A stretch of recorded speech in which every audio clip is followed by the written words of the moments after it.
Still getting back from a trip to Africa where he was doing all kinds of good things for the rest of the world. So we will welcome him back to the next meeting in a couple of weeks. Let's begin the business meeting with a moment of silence, please.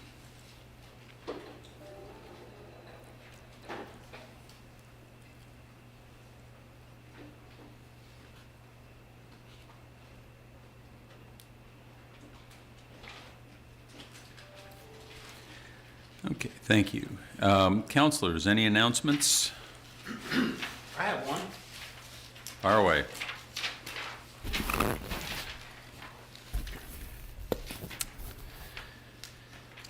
The commissioners and CAN's Food and Fund Drive, an annual partnership between the commissioners of the Revenue Association of Virginia and the Virginia Federation of Food Banks, will span statewide once again throughout the month of August.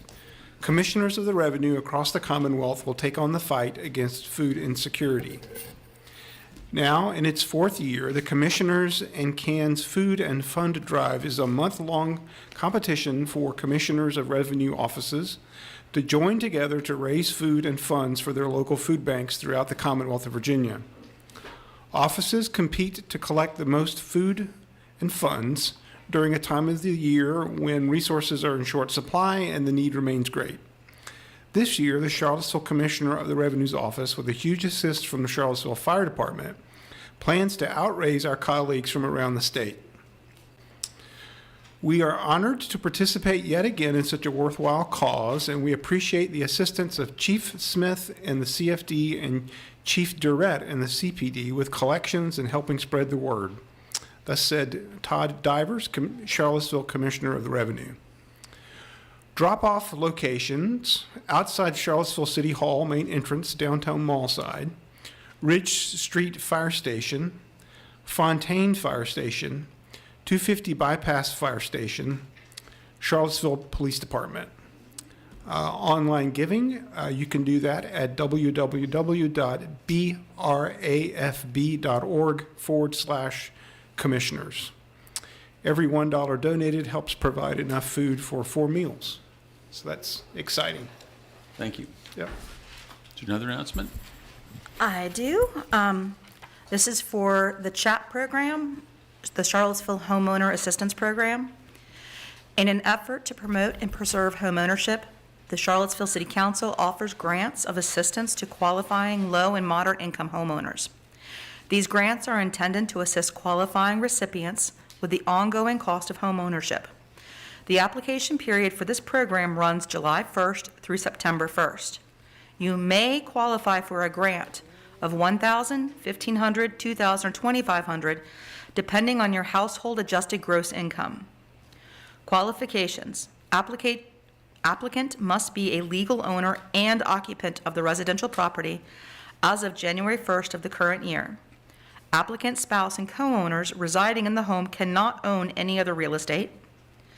The current year assessed value on the applicant's residential property is $420,000 or less. Applicant's household income using the IRS federal adjusted gross income for the 2021 tax year is $60,000 or less. You must be currently enrolled in the real estate relief program for the elderly and disabled. Oh, you must not be, repeat that, not be currently enrolled in the real estate relief program for the elderly and disabled. Documentation: you will need to provide, applicant must provide a copy of the 2021 IRS Form 1040 or any adult relatives and or co-owners residing in the home. The applicant, if the applicant or any adult relatives or co-owners residing in the home are not required to file or have not yet filed the 2021 IRS 1040 tax return, further steps and supporting documents will be required. So apply online at charlottesville.gov/COR or in person by appointment at the Commissioner of Revenue's office. Remember to bring income documentation for your household. Call 434-970-3160 for more information. Thank you. Any other items, announcements? Okay. Are there any items for recognitions? Okay, so time for the consent agenda. Ms. Thomas, would you please read the consent agenda for us? Consent agenda, number 2, minutes, June 21st, special meeting, July 18th, special meeting. 3, resolution authorizing a refund of $8,132.19 to a tax-paying entity or business for business license tax paid in error for 2022, second reading. 4, resolution approving settlement of disputed real estate assessment, Omni Hotel, second reading. 5, resolution, COVID Homelessness Emergency Response Program, Community Development Block Grant Amendment, $250,816, second reading. 6, resolution appropriating funds for the Virginia Department of Education Special Nutrition Program, Summer Food Service Program, $250,000, second reading. 7, resolution, State Criminal Alien Assistance Program, SCAP, grant for $4,748, second reading. 8, resolution, Comprehensive Signage Plan for 920 East High Street, one reading. Okay. We will now take public comment regarding items on the consent agenda that were just read by the clerk.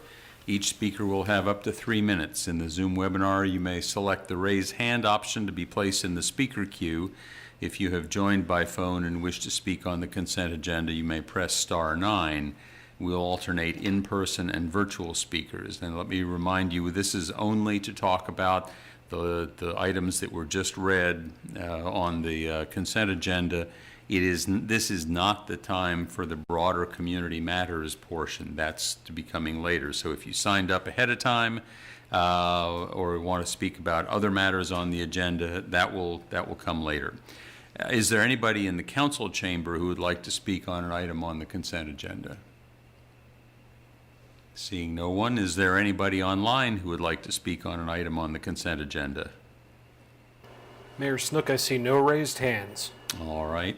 Any further questions or comments from council?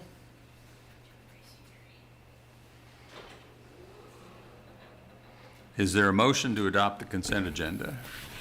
I move that we adopt the consent agenda. Is there a Second. Okay. Ms. Thomas, take the vote, please. Counselor McGill? Yes. Counselor Payne? Yes. Counselor Pinkston? Yes. Mayor Snook? Yes. So the motion passes 4-0 to adopt the consent agenda. City manager report, Mr. Rogers. Yes, Mr. Mayor, a couple of items. This may take a little bit because I want to cover some ground from past council meetings where questions were raised. It is my pleasure to share with you that the Government Finance Officers Association, GFOA, has notified the city that we have again received the Certificate of Achievement for Excellence in Financial Reporting for the FY21 Annual Financial Report ending June 30th, 2021. This is the 42nd consecutive year the city has been awarded this honor. This award acknowledges the dedication and professionalism of the city's financial management team, especially our comptroller and accounting staff. Congratulations to our finance team for a job well done. I'd also like to report that Charlottesville is ranked number 22 out of 2,300 cities as best places to live in the U.S. by Livability magazine. Only 2 cities in Virginia were rated, and Virginia Beach came in 43. The Office of Economic Development is excited to offer a 4th round of Building Resilience Among Charlottesville Entrepreneurs BRACE grant. This program is a matching reimbursable grant of up to $2,500 to help offset qualifying expenses incurred by city businesses. The business is required to provide a 30% match for the city's contribution. Applications required to be will be accepted from August 15th at 9 a.m. to September 2nd at 5 p.m. Interested city businesses can learn more at the OED website. Also, on July 19th, the city closed on the purchase of a parking lot at 921 East Jefferson Street. The additional spaces will become a part of the city's public parking program and be available for monthly lease soon. Following the recent update to City Council, the Office of Economic Development has issued a request for proposals for a qualified consulting team to develop a comprehensive economic development strategy plan to help guide the city's development activities for the next 5 years. The project is expected to commence in the fall. I attended the Rivanna Water and Sewer Authority and the Rivanna Solid Waste Authority board meetings. The highlights were a presentation on their cybersecurity preparation and report out on their strategic planning process. Both were very interesting, and we will be visiting both aspects, cybersecurity and the strategic plan, from that model. The Committee for the Preservation and Maintenance and Security of the Downtown Mall convened last week to begin evaluating some of the long-standing issues on the mall as shared by many of the business owners and residents. The committee will assess some immediate changes and hold discussions with business owners as we seek to plan for the 50th anniversary of the mall. We will present an update on actions to be taken over the next several months. The approach, as we approach the 5th anniversary of August 12th, questions have been raised about our readiness from a public safety standpoint. I have a statement that we've prepared that I'd like to read to the citizens and to you, and we will post it on the website. Members of the Charlottesville community, with the anniversary of the violent events of August 2017 approaching, I write to provide an update regarding the City of Charlottesville's safety and emergency preparedness efforts for the weekend of August 11 through 13, 2022. There are no specific credible threats identified that the Charlottesville Police Department is currently following, and we constantly monitor. The Charlottesville Police Department is working with Teen Pavilion as they are hosting a Friday after 5 event on August 12th.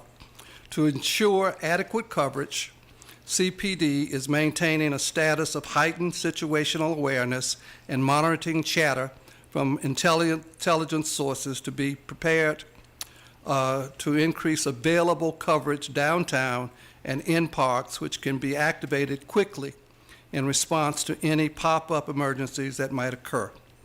CPD is having ongoing communications with state and regional partners to prepare to quickly respond to any incidents that may occur. At this time, the City of Charlottesville will initiate the following street closure from 6 o'clock p.m. August 11th through 6:30 Sunday, August 15th. Heather Heyer Way, 4th Street Southeast, from East Market Street to East Water Street will be closed. Public transit provided by Charlottesville Area Transit, and all buses will run on normal schedules. In addition, the city would like to ensure that every member of the community has access to the Community Mental Health and Wellness Coalition's Behavioral Health Crisis phone number should they need assistance and support. Please dial 434-230-9704 to access the Regional Crisis Call Center. Further, members of our community can dial 434-227-0641 to connect with the Help Happens Here information and a referral line to help find services that will best fit your needs. The safety and well-being of every member of the Charlottesville community remains our top priority. If at any time there develops a public safety concern, the city will provide an updated communication to the public. And as I said, we'll post that on our webpage too. Thank you. Okay. Also, the search for the police chief is underway. Polyhire is the recruitment consultant that is working with us on this project.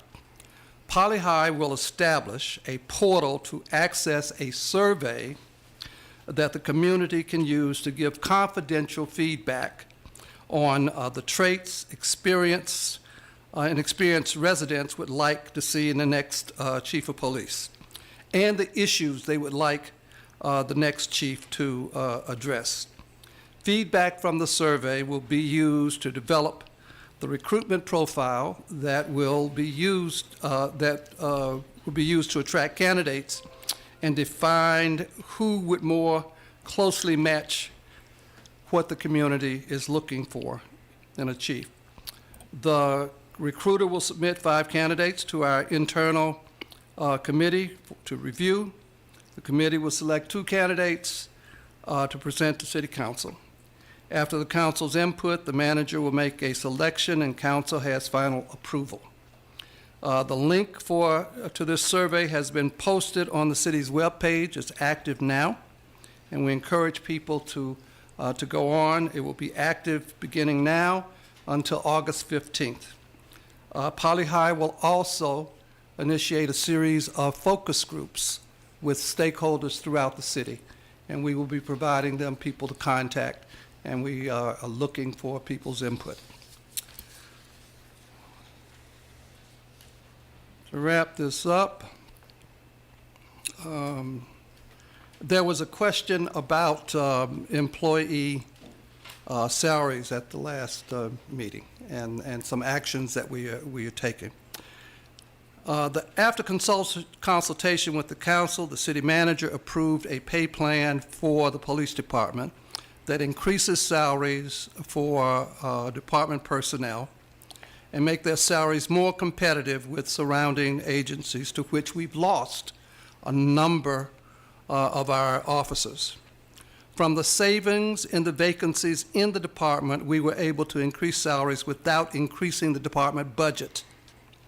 Tonight, through the recommended ARP allocation, we are proposing to increase the salaries of the fire department and the sheriff's department. We are also evaluating our ability to address the salary situation at Charlottesville area transportation as well, where we have a very serious situation in terms of vacancies there and losing employees to other surrounding agencies, but we're working on that and expect it to be resolved soon. We are also, as you know, engaged in a compensation study, which we will have at the end of the year, and that will address the remainder of the employees. And at the same time, as you know, we'll be bringing to council on October 15th a proposed ordinance for collective bargaining.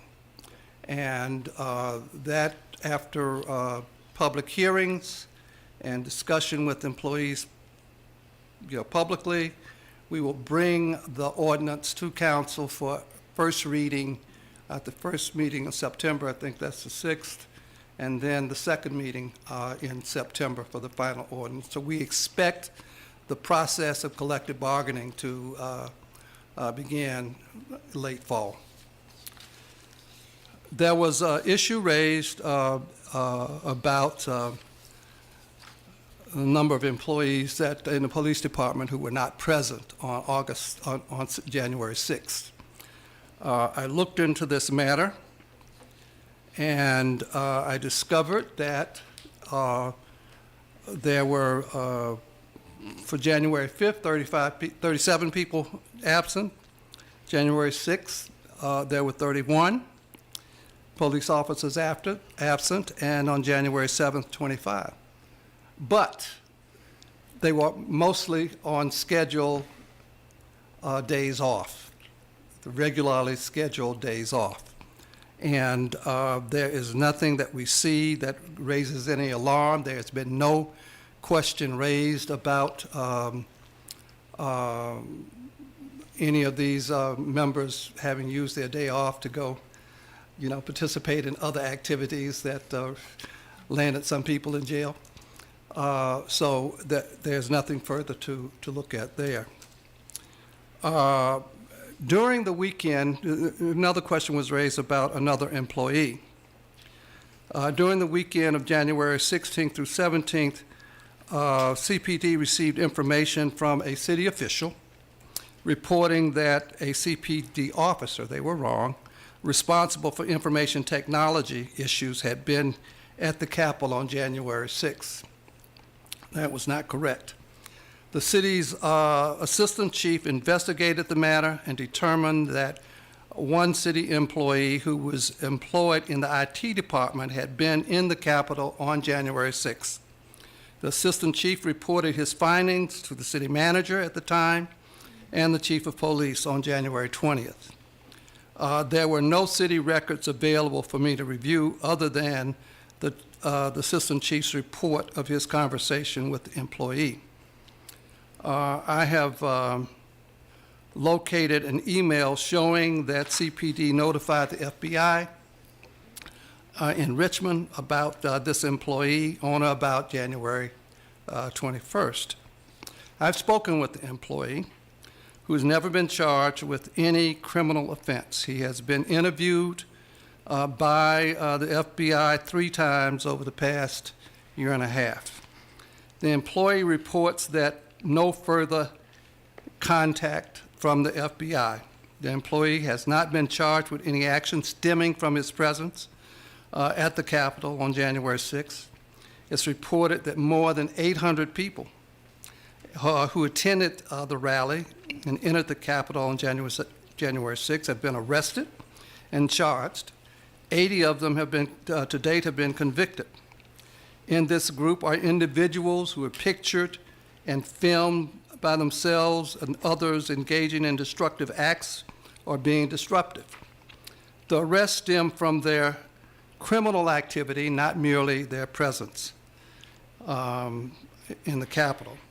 The employee in question admits he attended the events at the Capitol. He posted his presence on the social media page. He shared this information with the FBI, and he was not arrested. And as I pointed, I tried to reach the FBI, and the agent has retired. So at this point, having looked at all of these factors, and the employee having provided a letter of apology, to the city manager, which I will not share. He is very sorrowful of his activities. He's experienced a great deal of personal loss, and considering the totality of circumstances, including that it's been a year and a half without any action, I conclude that no further action or review is warranted in this case. And I hope this settles this matter. Thank you for your indulgence. Thank you, Mr. City Manager. It's now time for Community Matters. We have 4 pre-registered speakers, leaving 12 slots for additional speakers on Community Matters. Each speaker will have up to 3 minutes to speak. There will be an additional public comment section at the end of the meeting. We're now going to open the floor to the pre-registered speakers. I say there are 4 of them.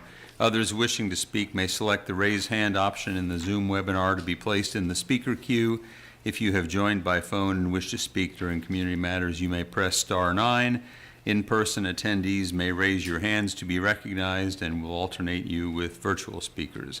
Is our first online speaker available? Mayor Snook, I do not see Tamika Durrett on Zoom. Is she by chance in the room? Tamika Durrett here?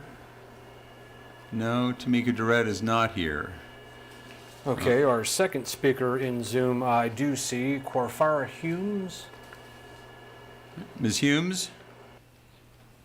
Hi, yes, I'm here. Hey, you've got 3 minutes. Okay.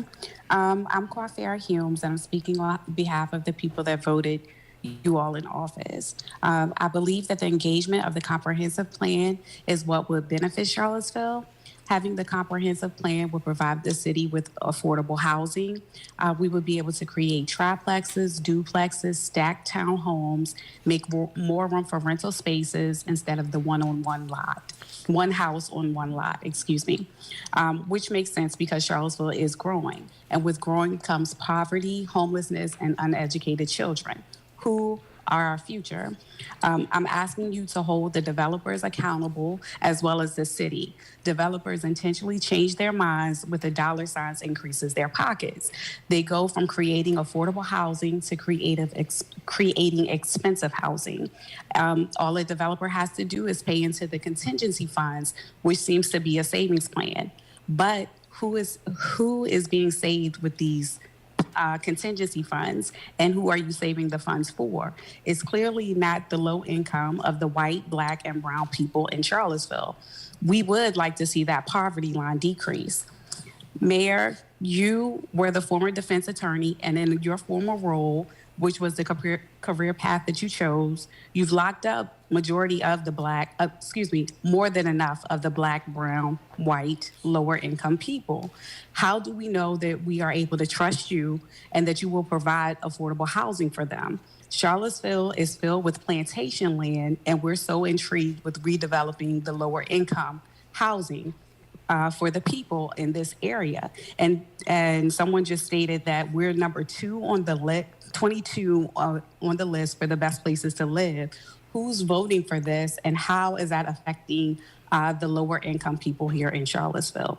Having the comprehensive plan enables more opportunities for lower income families to develop futures for their families, and it provides stability, creating better education and more jobs for the people.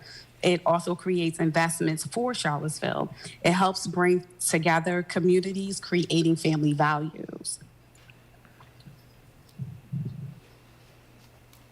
And that's what I have to say for the engagement for the comprehensive plan. Thank you, Ms. Humes. Next on the agenda is Ms. Parker there? Yes, she is on Zoom. All right. Ms. Parker, you have Yes, 3 minutes. Yes, hello, my name is Rosia Parker, and I have a couple of things I want to speak about. I would like to speak about these streets on 5th and Dice and 7th and Main Street, 7th and Hardy Drive. A lot of these streets are very dangerous. They're two-way intersections, two-way where people can drive, and that's dangerous because it's going to end up being serious accidents with other cars being presented on one side of the road where you're going to have to go around to be able to drive. So I asked y'all to look at some of these side streets so we won't have a serious accident. I would really appreciate that.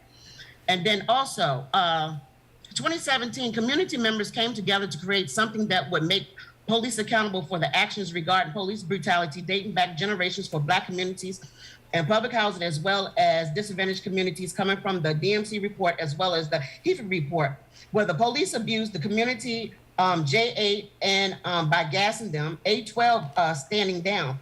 The People's Coalition created a resolution dated back December 2017, specifying asking for public housing residents as well as disadvantaged communities to also be on the board.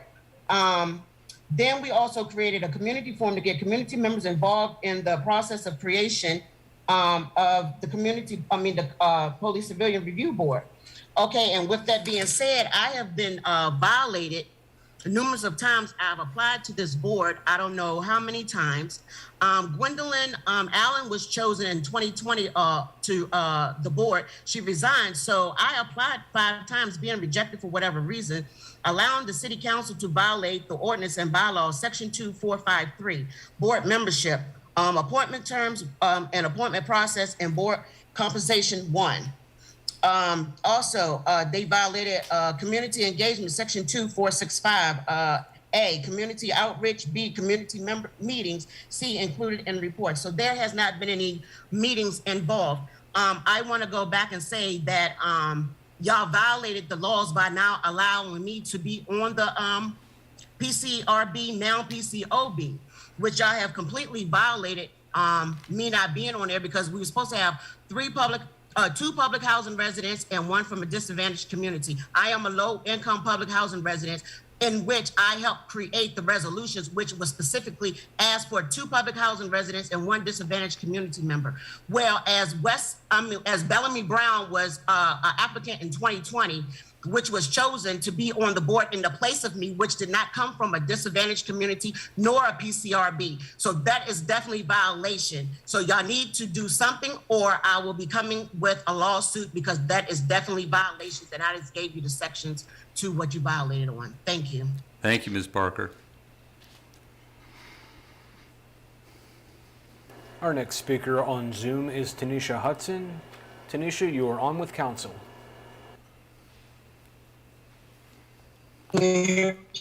Yes? So I want to follow up by saying Mr. Rogers said Charlottesville was on the list looking at livability.com. Charlottesville median income is $59,598. And home value is $750. $445,000 house with a $60,000 salary. Not gonna work at all. I don't know why you all decided last minute to do the raises. You should have did that from the beginning. It's unfair for certain departments to get increases and everyone not get increases. And I believe you only did that because you know I was aware of the person from Parks and Rec who brought an issue to Mr. Rogers and she was given back pay. So again, y'all be playing about the wrong stuff. I don't know why. And then number 3, the safety plan, you didn't have one. You just went into your police department and got a list just last week of who was going to be off, who requested vacation, and who was going to be here and who wasn't going to be here for August the 12th.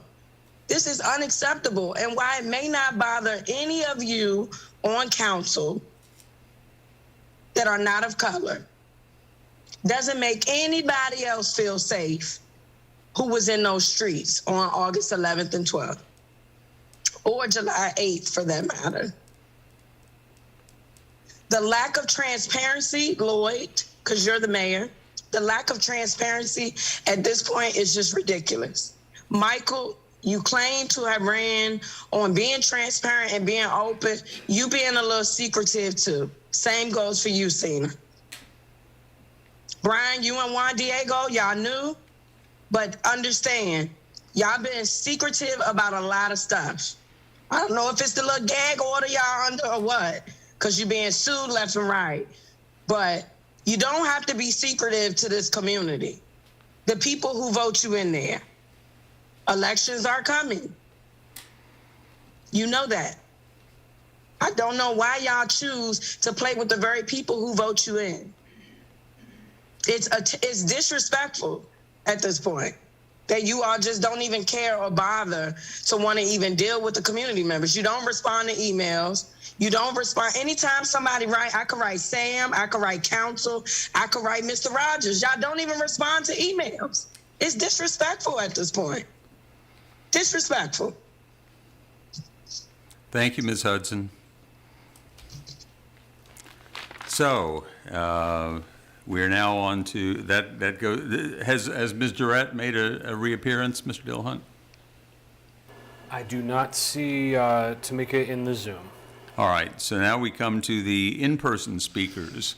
Is there anyone in person who would like to address council? We were told that we should participate in number 9, which is the Plastic bag tax? Okay. You can participate now if you want to, but the plastic bag tax is actually the next item on the agenda, so I'll leave it to you.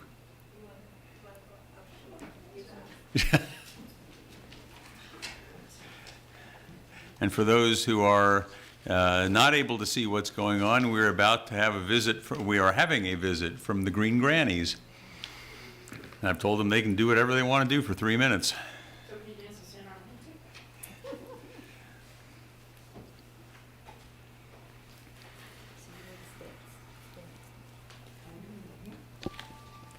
All right. We're the Green Grannies of Charlottesville.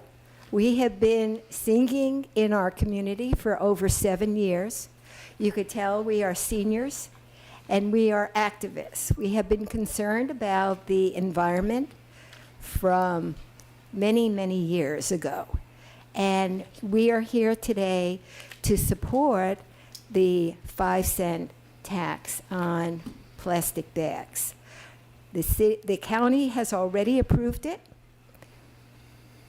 The plastic is all over. It's destroying our planet, and Charlottesville needs to do its part. The one part of the tax that we're a bit concerned about is that people who are struggling already financially, and maybe you guys could be a bit creative on how to assist that. But we're here to sing a Tisket a Tasket, a song for you.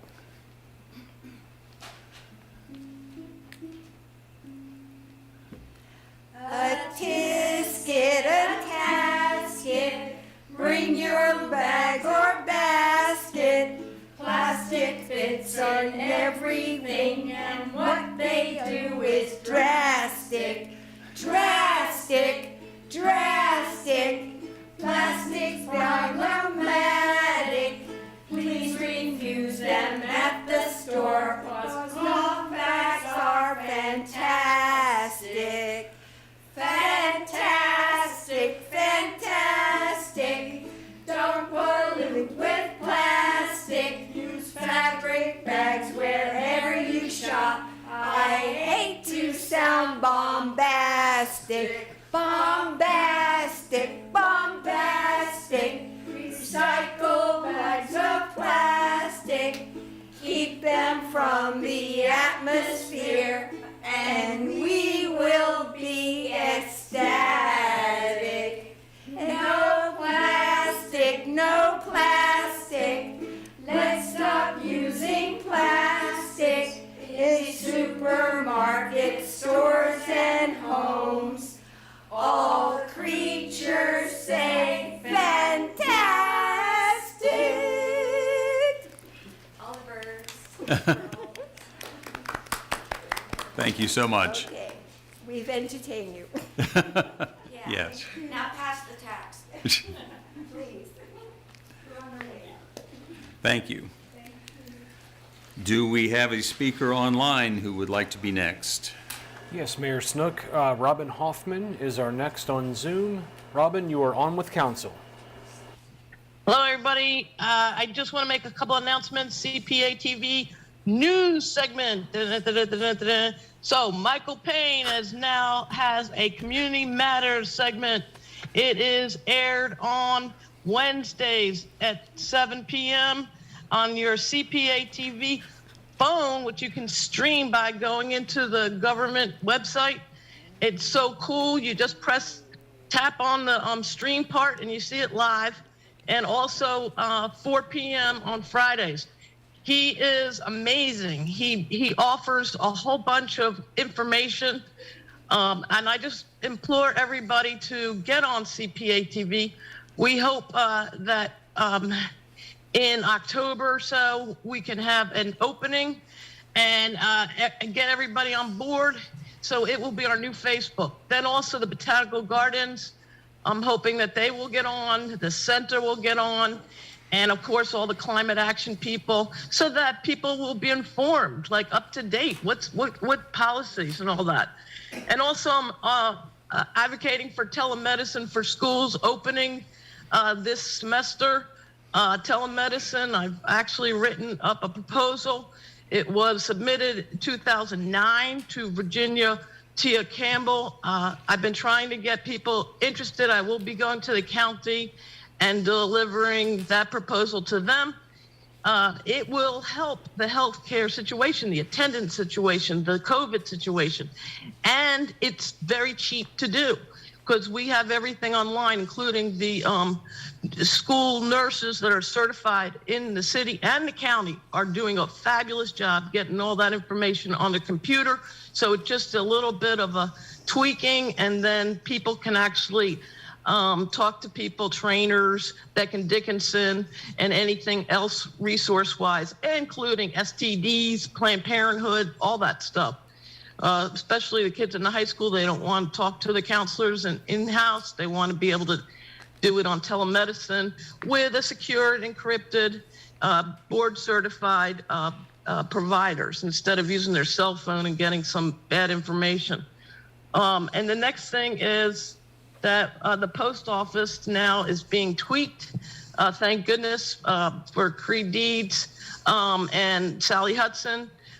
They're looking into making sure that we have secure voting and everything else.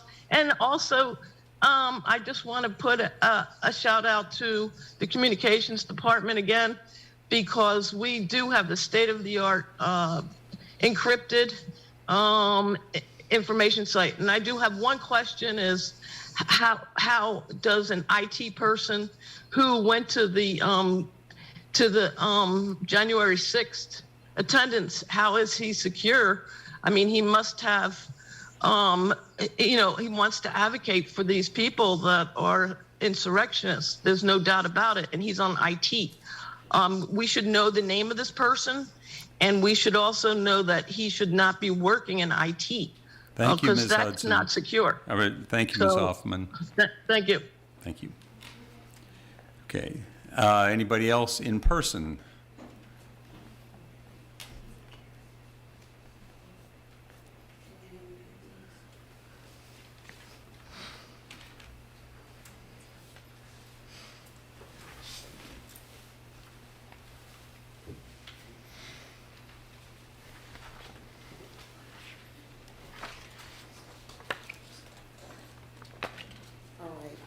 Katrina Turner, as you know. Ms. Turner? I'm bringing this, Mr. Rogers wants to know what we want in a new chief of police.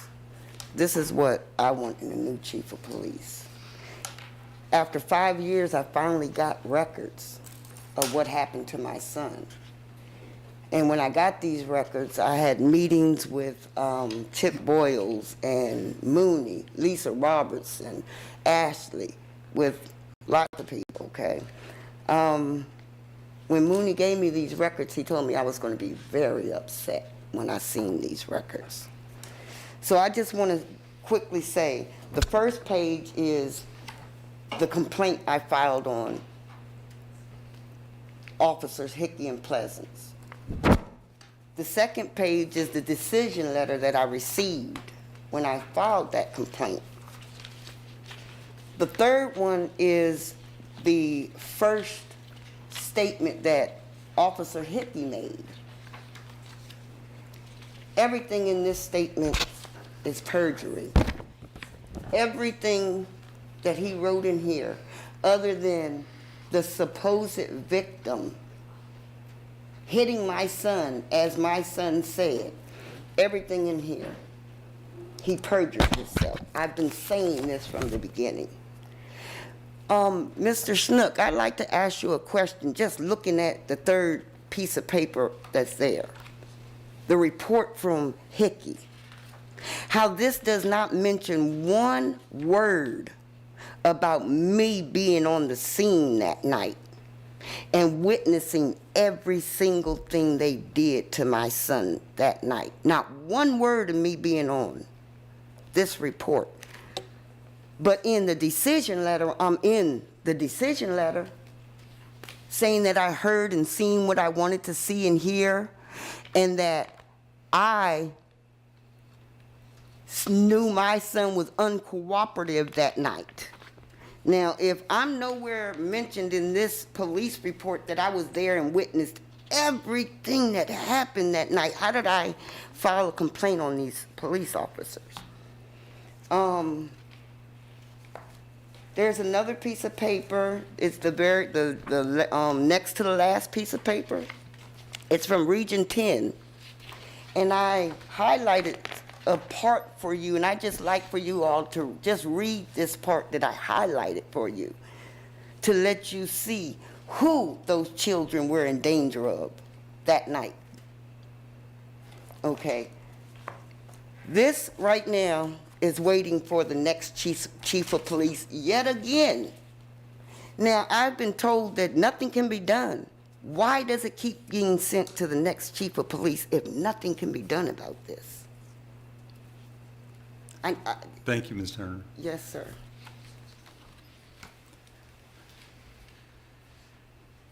Is there anyone else online? Mayor Snook, Nancy Carpenter has her hand raised. All right.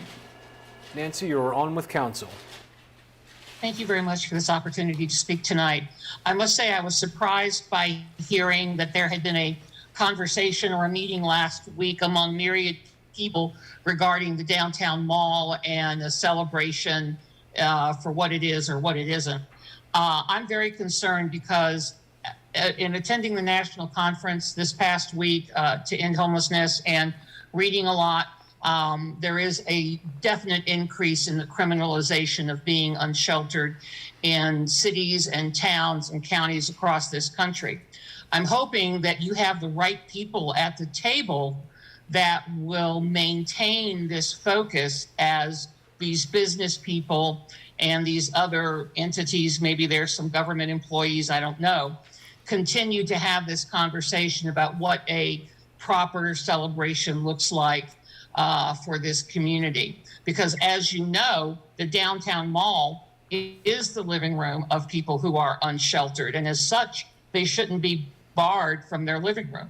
A lot of times what happens when people are criminalized, they lose their papers, they lose their documents. You have no idea how damn hard it has been during this pandemic for people to get a picture ID, to get a social security card, damn, to even get their birth certificate when these sweeps and activities happen against people who are unsheltered. So I hope, like I said, you have the right people who are speaking and maintaining that focus so that these folks don't get lost in the mix as you move forward with whatever activities are decided on. Because I do know that there is concern about the Friends of the Downtown Mall group that has assumed the Downtown Business Association members as to, where their hearts truly lie. And one last comment I'll make in reference to the report back by interim city manager, Mr. Rogers, is that someone who provided security for Alex Jones at a Stop the Steal event, someone who was a few seconds behind the breach into the Capitol in one of the entrances. They can be sorrowful all they want to, but it doesn't change a leopard's spots, okay? So just saying that those folks that we understood 5 years ago that were coming into this community, we also understood that they were a part of, the process. So thank you so much for this time. I appreciate it. Thank you, Ms. Carpenter. Is there anyone else in chambers here?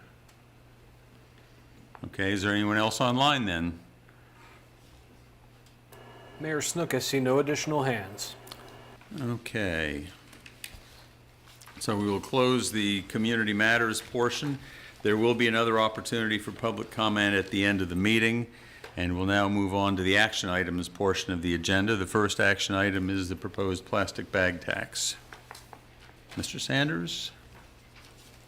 Yes, sir. Good evening, council and members of the community. I'm going to give a brief revisit to the plastic bag tax ordinance that I introduced at the last meeting ahead of the public hearing, just in case any individuals who would choose to speak during the public hearing may not have been able to hear details of what's been proposed.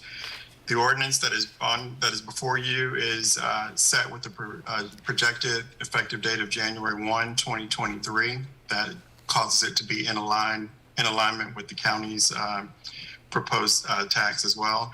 It's a 5 cents per disposable plastic bag levy that would be collected in the stores. It's collected by the individual retailers. Grocery stores, convenience stores, and pharmacies are the three retailers that are required to participate. It's very similar to their collection of retail sales and use collections that they would then remit to the state tax division, and the tax division would then audit and remit those funds back to the municipalities. We are providing that our program would simply focus on providing reusable bags to SNAP and WIC recipients, which is one of 4 eligible uses provided in the state statute. The other 3 eligible uses is education to reduce environmental waste, mitigation to pollution and litter, and environmental cleanup. The reason for focusing on the first item is to, of course, make sure there is no disparate impact to low-income households. And because we need to actually see what would be generated by the levying of the tax, it's best for us to focus there to ensure that we're not creating a hardship on individual households before then moving to the climate action that can result from any additional funds that may be available. The work that's been done thus far has been at my hands to get this in alignment with the county, to get it in place so that it can go active January 1. The next steps for us would be, of course, after the public hearing and your vote this evening. If we were to pass this item, I would immediately submit the ordinance, the pass ordinance, to the State Tax Commission. They will then certify that they are ready to begin receiving the tax collections from the city of Charlottesville retailers. And then we would be in the process to begin to receive those reimbursements from them. For what we have to do at this time is to simply just get ready for that process. We are doing additional research on bag types. As mentioned in the initial presentation, Councilor McGill referenced requests to consider bags on wheels so that we could actually support the elderly and disabled individuals who may have a difficulty carrying bags, to see if we might be able to offer this intervention on their behalf. The statute does not state for sure if that is permissible, so we need to make sure that it is okay for us to go that far with the provision of a bag, but we hope to be able to prove that that is possible and to make those available as well. That is basically all that I have for you at this moment, of just giving a general overview as to where we stand, but with any additional suggestions from you, we'll fix that and we can bring it back for the next meeting, or if you were to choose to approve this evening, we would move forward and submit this to the state. Thank you, Mr. Sanders. So let us now open the public hearing. Of course, we've already had one comment on the topic from the Green Grannies. Are there other speakers, anybody online who would like to address us on this issue? Mayor Snook, I see one raised hand at the moment. Michael Pillow will be our first speaker. You are on with council. Thank you very much. Good evening. My name is Michael Pillow. I'm with the Piedmont group of the Sierra Club, and I'm a resident of Crozet. And I am speaking in favor of a disposable plastic bag tax. The Green Grannies are obviously a very tough act to follow, so I'll keep this short. And I do want to say we appreciate the work that council, the mayor and council, and Mr. Sanders and his staff have done to date. Just a few points. One is, unlike a lot of taxes, this tax, people have a choice. If they really need to use a plastic bag, the option to pay 5 cents per bag. But there are other choices, as the Green Grannies very nicely laid it out. Reusable bags, a basket, a backpack, a box, or like many stores already do, no bag at all, and just take your groceries out to the car in a cart. One of the concerns, besides the effect on lower income people, or probably a supplement, is the timing. The economic situation right now, maybe not ideal. I don't know when the situation will be ideal, but I think, as with many other things, it's time to get on with it. The pollution's not going to get any better with age. And as Martin Luther King once said, the time is always right to do the right thing. So, not to minimize how every dollar or penny counts, but if someone uses 10 bags a week, that's 50 cents a week. Again, it can add up over time, but people have a choice.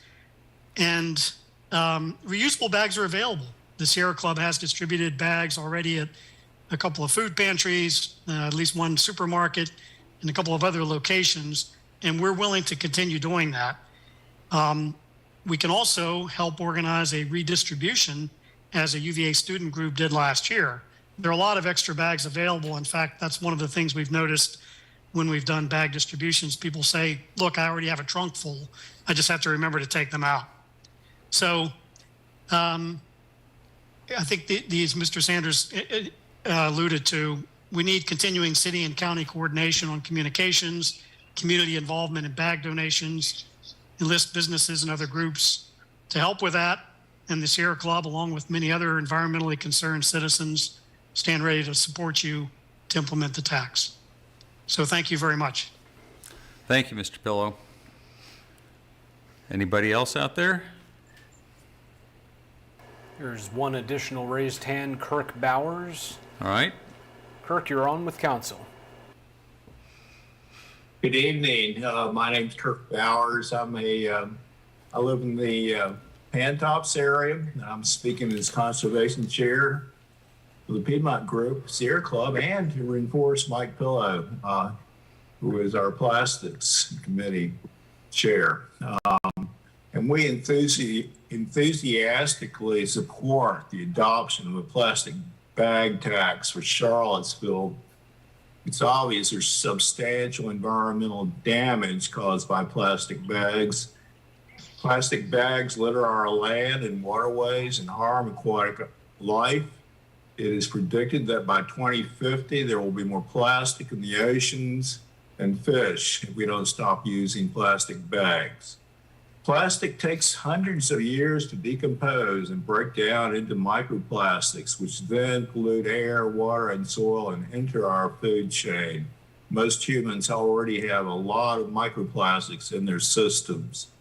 A bag tax can incentivize reduction of the use of plastic bags. The city will benefit from using revenue from the plastic bag tax, and they can use it for environmental cleanup, educational efforts about pollution reduction, and to provide reusable bags for federal aid recipients. What I've observed in local stores is that clerks automatically hand out plastic bags. It's just instinctual, and it's company store policy, unless you ask them not to give you plastic bags. So I think the adoption of this ordinance would help stores change their policy for distribution of bags. Consumers can simply avoid the tax by using reusable or paper bags. As Mike said, Sierra Club is already distributing free bags. We'd like to thank you for your consideration, and again, we support adoption of a plastic bag tax. Thank you, Mr. Bowers. And Nancy Carpenter also has a hand raised. All right. Nancy, you're back on with council.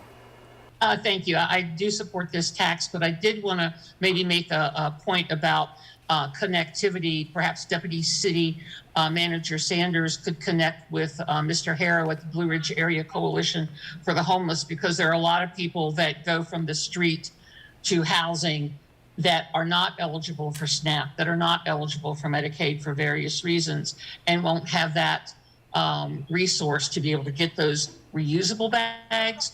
And there are also a lot of people who are unsheltered that purchase food items and don't have an access to reusable bags. So that if there's a connection that he could make to make it a little bit more bearable for some of the folks that are unsheltered or recently housed, I'd really appreciate that kind of connection.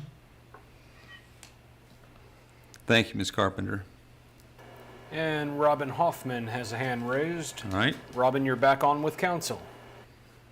Just want to also remind you that in Europe, they couldn't afford the oil that goes into the plastic bags, so they haven't had plastic bags, no plastic containers, no nothing in Europe since the 80s. We are very spoiled here, but also we're kind of dumb, because we're actually feeding the fossil fuel industry.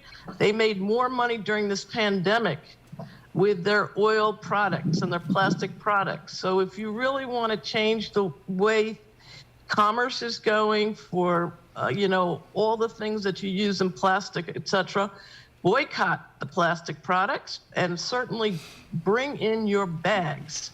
And even if it's a bag that's, old or whatever, it doesn't matter. It just adds so much to the climate that we don't have plastic,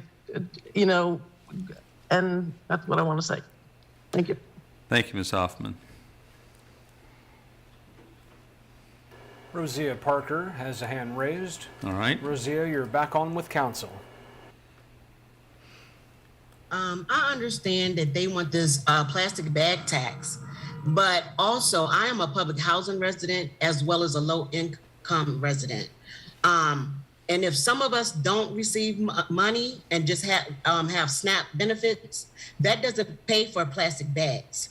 And just recently going into another part of Virginia is already the plastic bag tax. And if it hadn't been somebody loaning me that change, I wouldn't have been able to take out my items because I didn't have a bag. So that puts us in a very detrimental situation because, like I say, a lot of us don't even receive money. Some of us just receive benefits. So that leaves us with having to drag our groceries out in a basket and having to put them in a car, which some of us may not have, or some of us may be riding a bus. So it makes it very hard for low-income people. And like Ms. Carpenter said, especially the homeless, or houseless community, that's going to definitely be hard on them because a lot of them also use these grocery bags to transport any items that they have, such as clothes or blankets or anything. So I think that y'all need to really take this in consideration or make it a way that we're taken care of because, like I say, it's very hard for us. So I just hope that y'all make the right decision. Thank you. Thank you, Ms. Parker. Mayor Snook, there are no additional raised hands. Okay, so with no further speakers, the public hearing is now closed. The matter rests with council. Is there any discussion before we turn to a motion, or somebody want to make a motion and then have discussion? We can play it either way.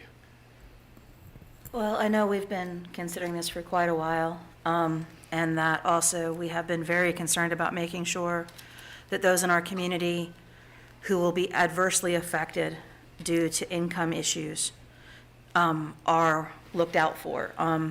So I think it's really good that we have heard some areas, those in our community who still might need some of the free bags, but might not necessarily be receiving SNAP benefits. So that I'm hoping we will continue to work and team up with FAR and neighborhoods. And if people know of somebody who needs the free bags, we should hopefully have a phone line that they can call to request them, even if it's just our main phone line as it comes up. So I just want to throw that out there.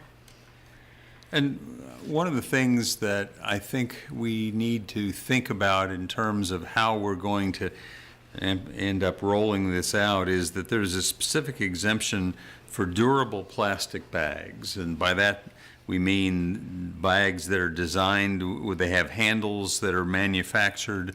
The intent with it's for multiple reuse. They're at least 4 mils thick.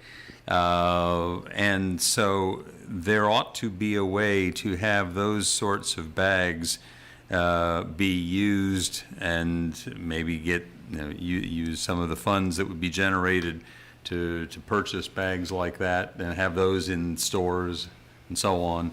I mean, there are ways to do it, and certainly it's something that people all around the country have figured out ways to do it. And I can't believe that we are stupider than they are. I should note, by the way, we have gotten a number of letters from people like lobbyists for Food Lion and so on, saying that if we do this, then people are going to end up using paper bags instead of plastic bags. And there's some legitimate concerns about that. For one thing, paper bags, to get the same number of paper bags into stores is a lot more weight, and it's a lot more gas and oil used to get the bags to the stores. But ultimately, our hope is that nobody needs bags, be they paper or plastic, that people will say, and I've said just personally, I've got one of these great cloth reusable bags in my car, and I just need to have an incentive to remember to take it into the store with me. The hope is that this tax would not raise a penny. We hope that everybody would change their behavior and stop using these sorts of plastic bags, in which case we are a little bit closer to solving a problem. So I say that only because I want to acknowledge the fact that we have received some arguments against, and I at least have read those arguments and have thought about them and not simply dismissed them as coming from somebody with whom I disagree. But I think that there are legitimate points that can be made in response, and the main response has to be if we're successful in changing behaviors, those points don't mean anything. Yeah, and guessing we know which way it'll go, but would just, note that where they've been successful. I mean, in San Jose, looking into it, the numbers are 89% reduction in plastic bag pollution in storm drains, 60% in creeks and rivers, use of reusable bags doubled or more than doubled, and average plastic bag, or bags in general use per trip went down significantly. So I think it is effective. I think the concerns about it being not as big a burden as other taxes we considered, but really an annoyance to some community members, is true. And I'll defer to staff on the best way to set up that program to distribute bags to the community. But certainly, I know Councilor McGill has worked in homelessness services and social services. Is there any way we can help connect you with groups or provide any perspective on how to make sure there's as few gaps in doing that as possible? Just let us know. But with all that said, given the effectiveness of it and the reality of plastics pollution, I'm in support of it, and I would make a motion to support, to adopt ordinance to amend and reenact Chapter 30 of the Code of the City of Charlottesville to establish a new Article X1X disposable plastic bag tax. And I'll definitely second it. Is there other discussion? No, I just would echo what has already been said. I think that this is it's something that we can do here in Charlottesville. There's so many things that are outside of our control when it comes to the climate, and we're working on those as well. But this is something that's specific, tangible, and I think will make a difference in our community. And I also credit and am grateful for the city manager's office. I think that they have thought about the unintended consequences and how we can manage those, particularly from an equity lens. But I think that this is the right thing to do, and I'm glad to vote for it. All right. Ms. Thomas, you call the vote. Councilor McGill? Yes. Councilor Payne? Yes. Councilor Pinkston? Yes. Mayor Snook? Yes. So the motion passes 4-0.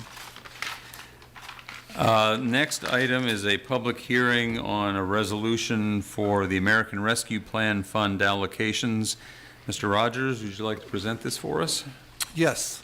Mr. Mayor and Council, at our last council meeting at the 4 o'clock hour, we made a presentation on our recommendations for the allocation of the remaining ARP dollars that we've received. As you recall, we received 2 tranches of funds, both for about $9.8 million, total amount being about $19 million. We have, there were allocations made, appropriations made in the course of the year, and there was amount remaining. For this resolution, we are proposing an allocation of $14,779,565. And we laid out for you last week the categories, the items. This memorandum contains a fuller description of each of the categories that we are allocating the funds to, and even down to leaving an amount unallocated, as we pointed out, in anticipation of further needs in the course of the year. And if there are any questions, I'd be pleased to answer them. Thank you. So this is a public hearing, and let's first see if there are any people in the audience who would like to speak on the matter. I don't see any actual members of the public here in the building here. Actually, let me ask you, you're sitting there looking at us. Is there something you needed to add to all of this, Mr. Cullinan? Okay. All right, so let's talk about public hearing. Do we have anybody in the public who would like to speak on this matter? Mayor Snook, I see no raised hands. All right. Sorry, they're starting to pop up. Here we go. Nancy Carpenter is the first raised hand. Nancy, you're back on with council. Thank you. Yeah, I did read the different proposals this afternoon as to how to spend the money, and I apologize I don't have these actual requests in front of me, but I really think with that money and with the increased walking zones that a lot of young students will have when it's dark outside, because right now we're starting school and it's light at both ends of the timeline, but that's not going to last very long. I think that a lot of this money ought to be put towards putting in sidewalks in those areas, you know, even more so than what I think one request calls for, because these littles will need, you know, every safety precaution when walking that they can possibly have, because we know that when there's a snowstorm, the school will open, but the walking routes will suck. I mean, they don't need to be walking on ice or slipping on ice and slipping out into traffic lanes or even the bicycle lanes, whatever. So anything that can be done to perhaps, you know, decrease funds in one area, perhaps some of these, you know, law enforcement recruitment or retention bonuses or whatever might be a way to look at that. But I really think that, you know, in the area that this money ought to be used for the betterment and for the safety of residents here in the city, and those things that will go towards doing that should be paramount, and those things not so much. Maybe that could be put back in, you know, into that balance that interim city manager Rogers was talking about. I think a little under $2 million will be unappropriated at this time. But anything that helps with, you know, even purchasing some housing and somehow looking outside the box that way might be a way of using this money. At least we're not like some states and wanting to build jails with that money, but we have a chance to do some really fantastic things. And, you know, some of it looks like it'll benefit people, some of it not so much. So thank you. Thank you, Ms. Carpenter.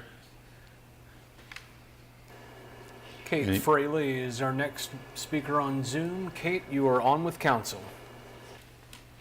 Hi, I'm just, this is a repeat of what I've said before, is that I don't, it's not clear to me like what departments manage these funds once they're allocated. That's number one. Number two is really about how little information there is on some of it. So like the number 4 one says, request number 4, responding to the public health emergency, and then blah, blah, blah. Potential focus areas have been identified as homelessness supports, critical case management support, as well as mental health and wellness supports. It seems kind of vague, like that's $500,000. So is there background information somewhere for us, for the public to know exactly what this is going to be spent on and how, or if it's not decided yet, is there a way the public can influence how those broad areas get the money?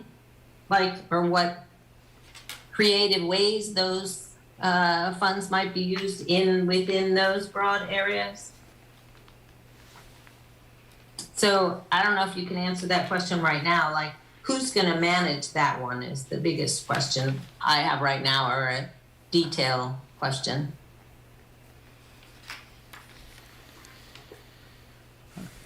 I don't know the answer to that. I'm not quite sure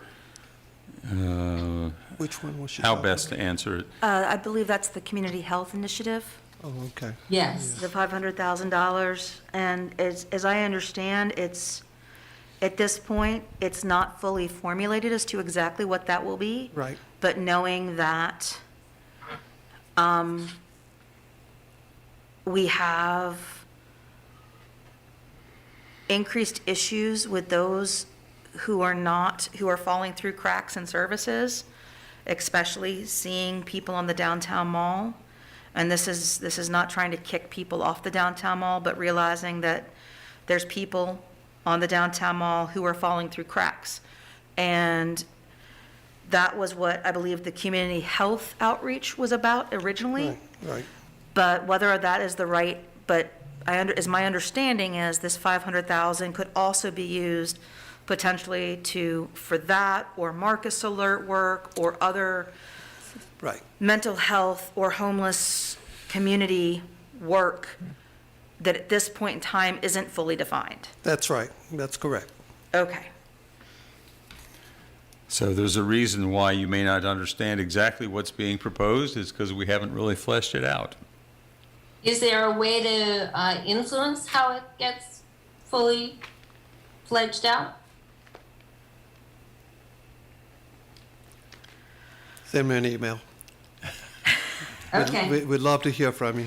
Best way to email to council@charlottesville.gov. It goes to all of us, goes Yeah. to the city manager. Okay? Right.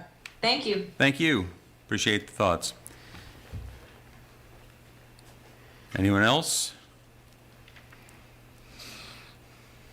Mayor Snook, there are no additional hands. All right. So we'll close the public hearing. Council, issues, questions, discussion?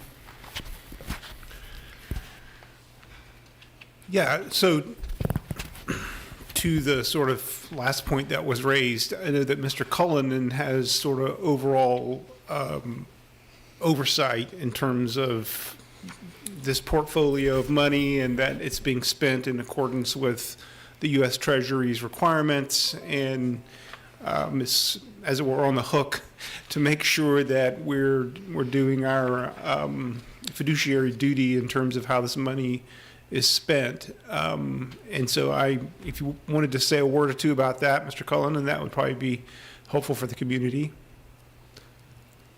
Sure, thank you. You're correct. At the end of the day, the buck stops with me, so to speak, in terms of reporting to U.S. Treasury on a quarterly basis the use of the city's funds.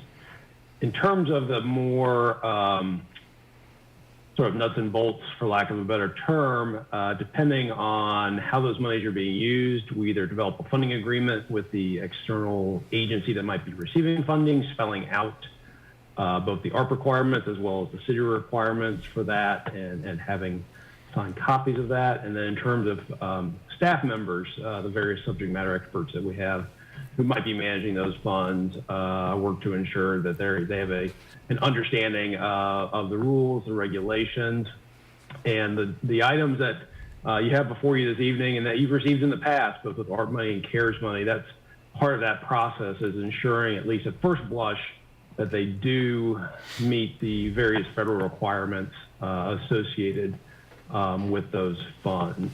And we account for them separately. I have a separate grants account. Each project gets its own internal order, so we can track those things on a regular basis. And as I mentioned, we do follow quarterly reports as required by U.S. Treasury.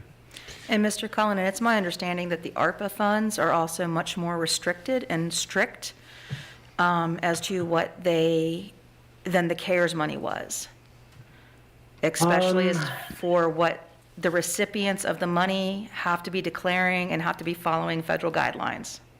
Correct. It's ARP funds are more permissive in the broader spectrum of what they can be used, but you are correct in terms of then the requirements of folks who might be receiving them. There are more rigorous reporting requirements, more, I would say, on the back end than perhaps with the CARES funds. CARES were a bit more rigorous on the front end. ARP's a little bit more permissive, but there are still reporting requirements associated with these funds. And maybe this is something that's already in place. Would it be appropriate and or straightforward enough to do for your office or the city manager's office to update us sort of on the drawdown of these funds quarterly? Sure. Maybe that's something you already do. I mean, even just a report would be helpful. Sure. So I can actually report to you as of last Friday, when our last quarterly report was due to U.S. Treasury, we've, of the approximately, I believe it's $4.8 million that council has appropriated already. We've spent about $3 million of that to date. And I can provide a more detailed breakdown of how those funds have been spent. Yeah, I think a quarterly sort of update would certainly help me. Yep. Okay. In terms of implementation of these projects, the one that was raised, and it's a human service issue that would fall under Deputy City Manager Ashley Marshall in the Human Services and Social Services Department. And each of these projects, they fall along the lines of the two deputies in the departments that they oversee. Right. I do notice that we have one or two items in here that will need to be continuously supported in future budgets, that this is just, this is one-time money, and we're talking about putting in support that will need continuous support. So I just wanted to make sure we are aware of that. There are a couple personnel items that we're adding at this time that we will have to make room for in future budgets, yes. And I also noticed that the strategic, I believe our last report was to $400,000 was the request for a strategic initiative, I thought, strategic planning. That was the initial thought, and as some other items, came along, we did some reallocation. I think we can get it done for about $200,000, yes. That's lovely, thank you. One question, maybe it's different for each different pile of money, but for all the unallocated money, the Strategic Investment Fund, Agency Investment Fund, the larger unallocated pool, the COVID contingency fund, if that's not ended up being used, is there a rough sense of the timeline of when decisions would be made about how that money is allocated? Is that going to be something that staff is going to be coming to council with recommendations for how to spend? And just generally, what are you expecting that timeline and process to be? Yeah, I think that with the COVID reserve, we'll just have to see how things go. As time demands, given the situation in town. With respect to the strategic investments, yes, we'll come back when there's a project identified. We'll have to come back to council for further consideration. Okay. And I was just going to build on that. So would potentially the COVID contingency fund, if we find that our pathways funding is just not holding up for our community need, could we dip into that COVID contingency fund for that? Nothing prevents us from doing so. And one other thought, I think there's a lot of really good, important investments in housing, homelessness, community services. There are still two I'm unsure of, not particularly the Meadow Creek Trail and the CACVB investment. Not that those investments don't have any value, but just given that there's a limited pool of money, the cost-benefit analysis of those investment versus other alternatives for impacts created by COVID-19 I'm not sure I fully understand or agree with that those would be the best use of these funds compared to other potential uses, either incentive pay or getting a head start on dealing with wage compression issues with bus drivers, housing or homelessness supports, gun violence prevention. I mean, just a whole host of other possible investments that we're still dealing with from the pandemic. Like with the CACVB, I'm just not sure I understand what measurable benefit for even small businesses that has. Is that going to help any businesses who are struggling compared to even just spending that money directly on brace grants to small businesses? So again, overall, I think there's a lot of really good stuff. I'm just a little unsure how particularly those two would come out in a cost-benefit analysis. We'll have some further discussion on that. Your concern is noted.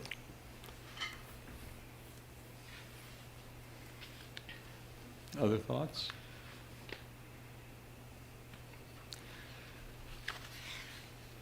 I would just offer the thought that this is a way of, this particular allocation that has been recommended, I think allocates some funds to a lot of different categories, all of which are basically good investments, good categories.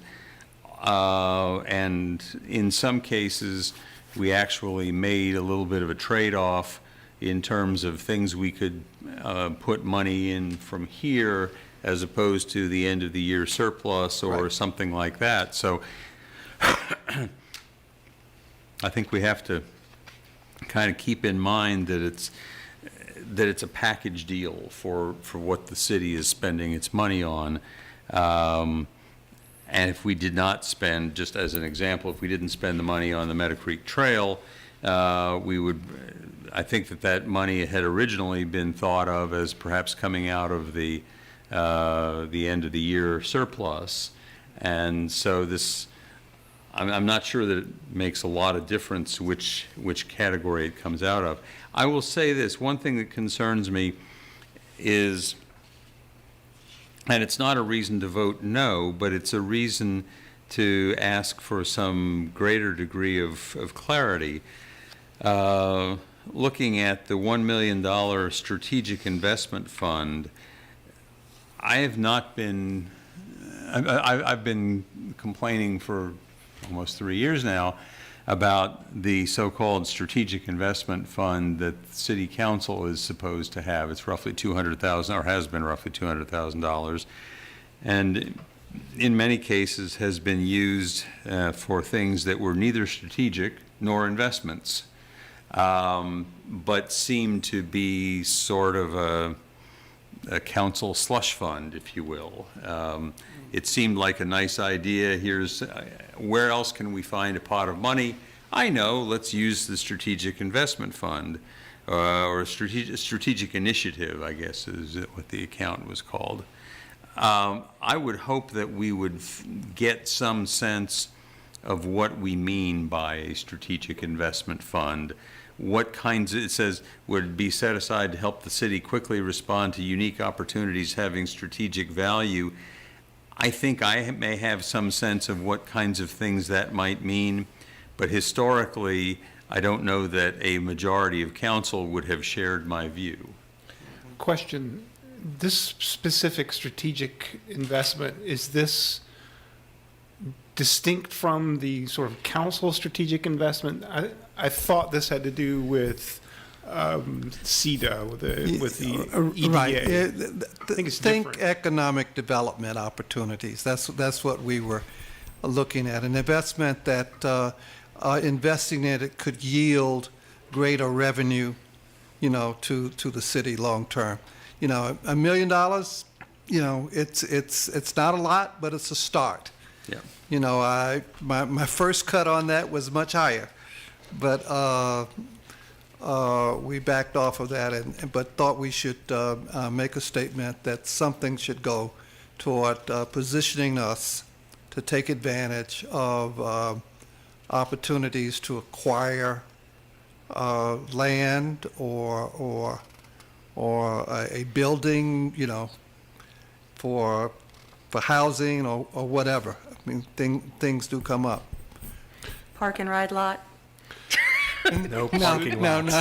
No, I said park and ride lot. So that's For, We're not assuming future parking lots. that's distinct from the council strategic initiatives. Yeah. Right. Okay. And my only point was going to be that I hope that we will all have a sense that the strategic investment fund will in fact be used for activities that are both strategic and investments. Right. And not merely, oh, there's that pot of money over there. I've got an idea. Yeah. So, Could I pose a question? sure. So I'm wondering, Councilor Payne, are you wanting to pull those two items out of the list, or are you just raising them sort of as general concerns? In other words, I'm just trying to get a sense of how people are going to vote here. I would pull them out in favor of other investments we've discussed, even about gun violence prevention and community services and just other investments related to COVID. Both CACVB, and I may be alone on it, and I know Councilor Snook mentioned the Meadow Creek Trail as part of the allocation of any year-end surplus.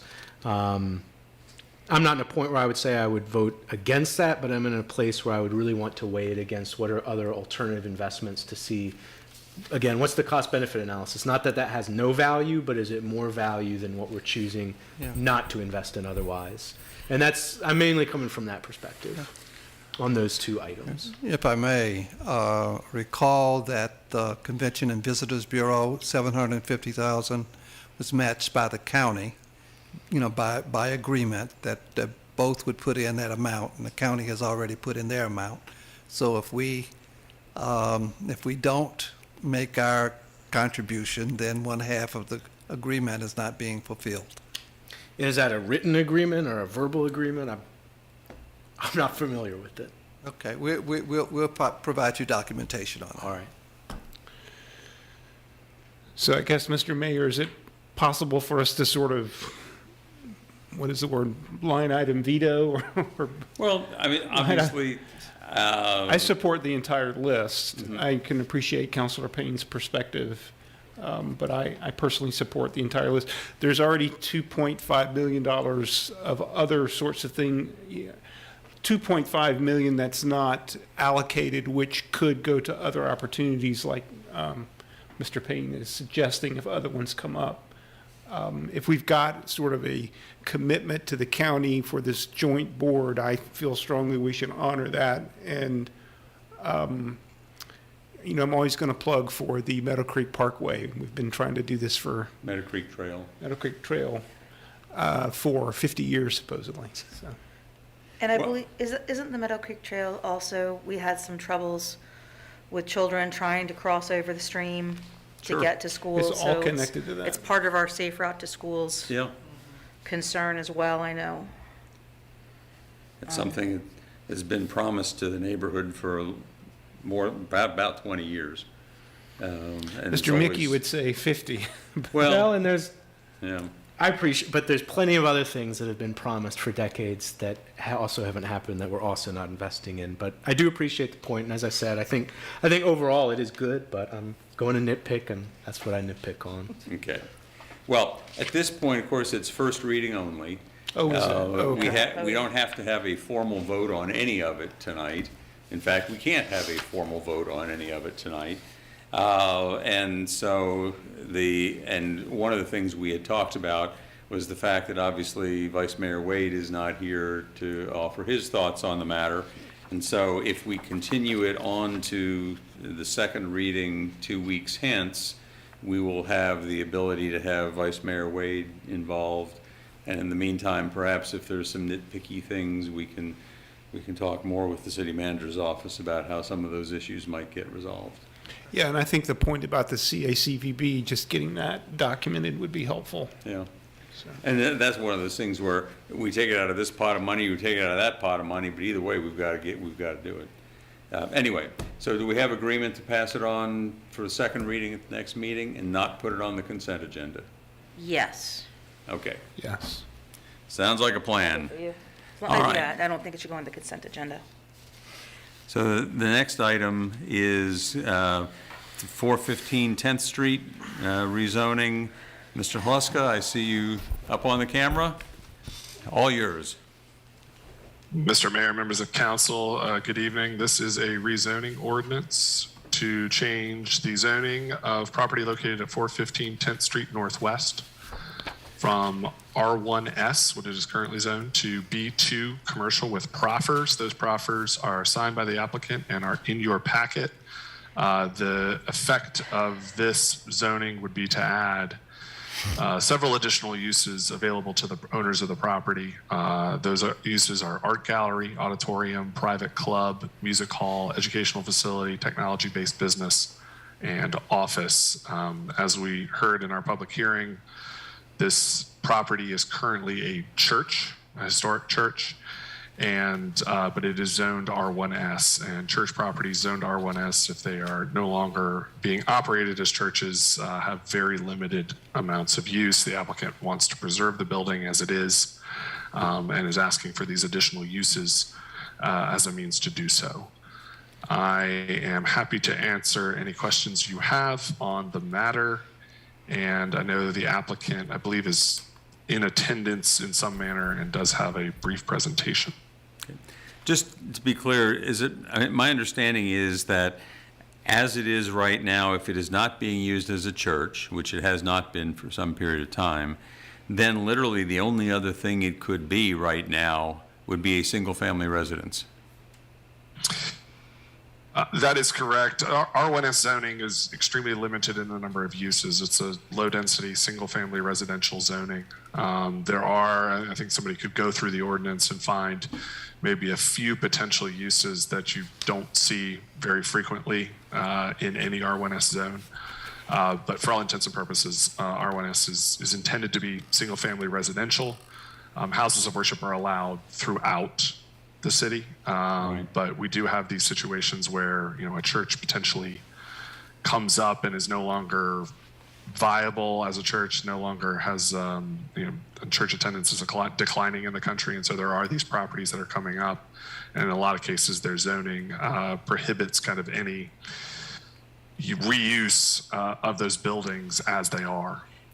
So when this came up through the Planning Commission the first time, and I'm not sure I remember clearly some of the back and forth, but when they basically the applicant came back and said, well, let's go ahead and make it a historic property as well. What was the practical effect of that additional change? If you'll recall, at the original meeting when this was heard, staff raised the point that while there seemed to be, for all the applicant's intent seemed to be to preserve the property as it was, there was no legal ability for the city to require that the building stay as is, and so there was kind of the admittedly outside chance that an owner could get this rezoning and then at some point in the future demolish the church on the property and use it for one of these other uses that they were asking for. So the applicant and the city staff with assisting that applicant deferred for a meeting so that they could bring forward an additional item that is actually next on your agenda that designates the property as an individually protected property. I'll probably defer to Jeff Werner on that because he's the specialist on what that entails, but it does offer the protection that staff kind of noted in that original meeting as being of concern in conjunction with this rezoning. Okay. Anybody else have any questions of Mr. Hluska before? I guess the next thing would be to hear from the applicant, unless anybody's got any questions for Brian right now. Okay. No. So do we have the applicant on?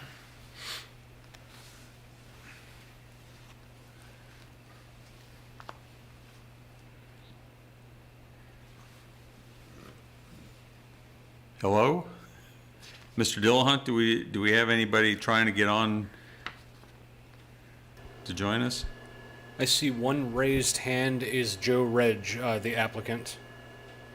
He is. Okay, so let's hear from him.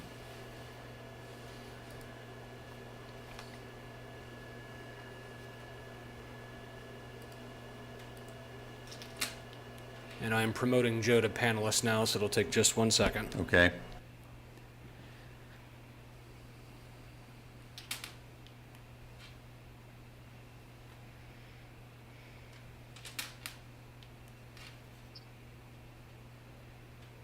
Good evening, everyone. Can you hear me all right? Yes, thank you. Oh, absolutely. Sorry about all that. Let me see. I can share my presentation here. If not, I can just kind of give you all the readout on that. Let's see.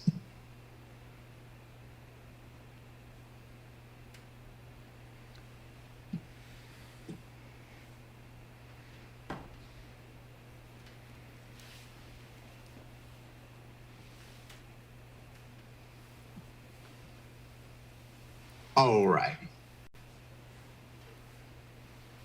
Sorry, I got two things popping up here at once.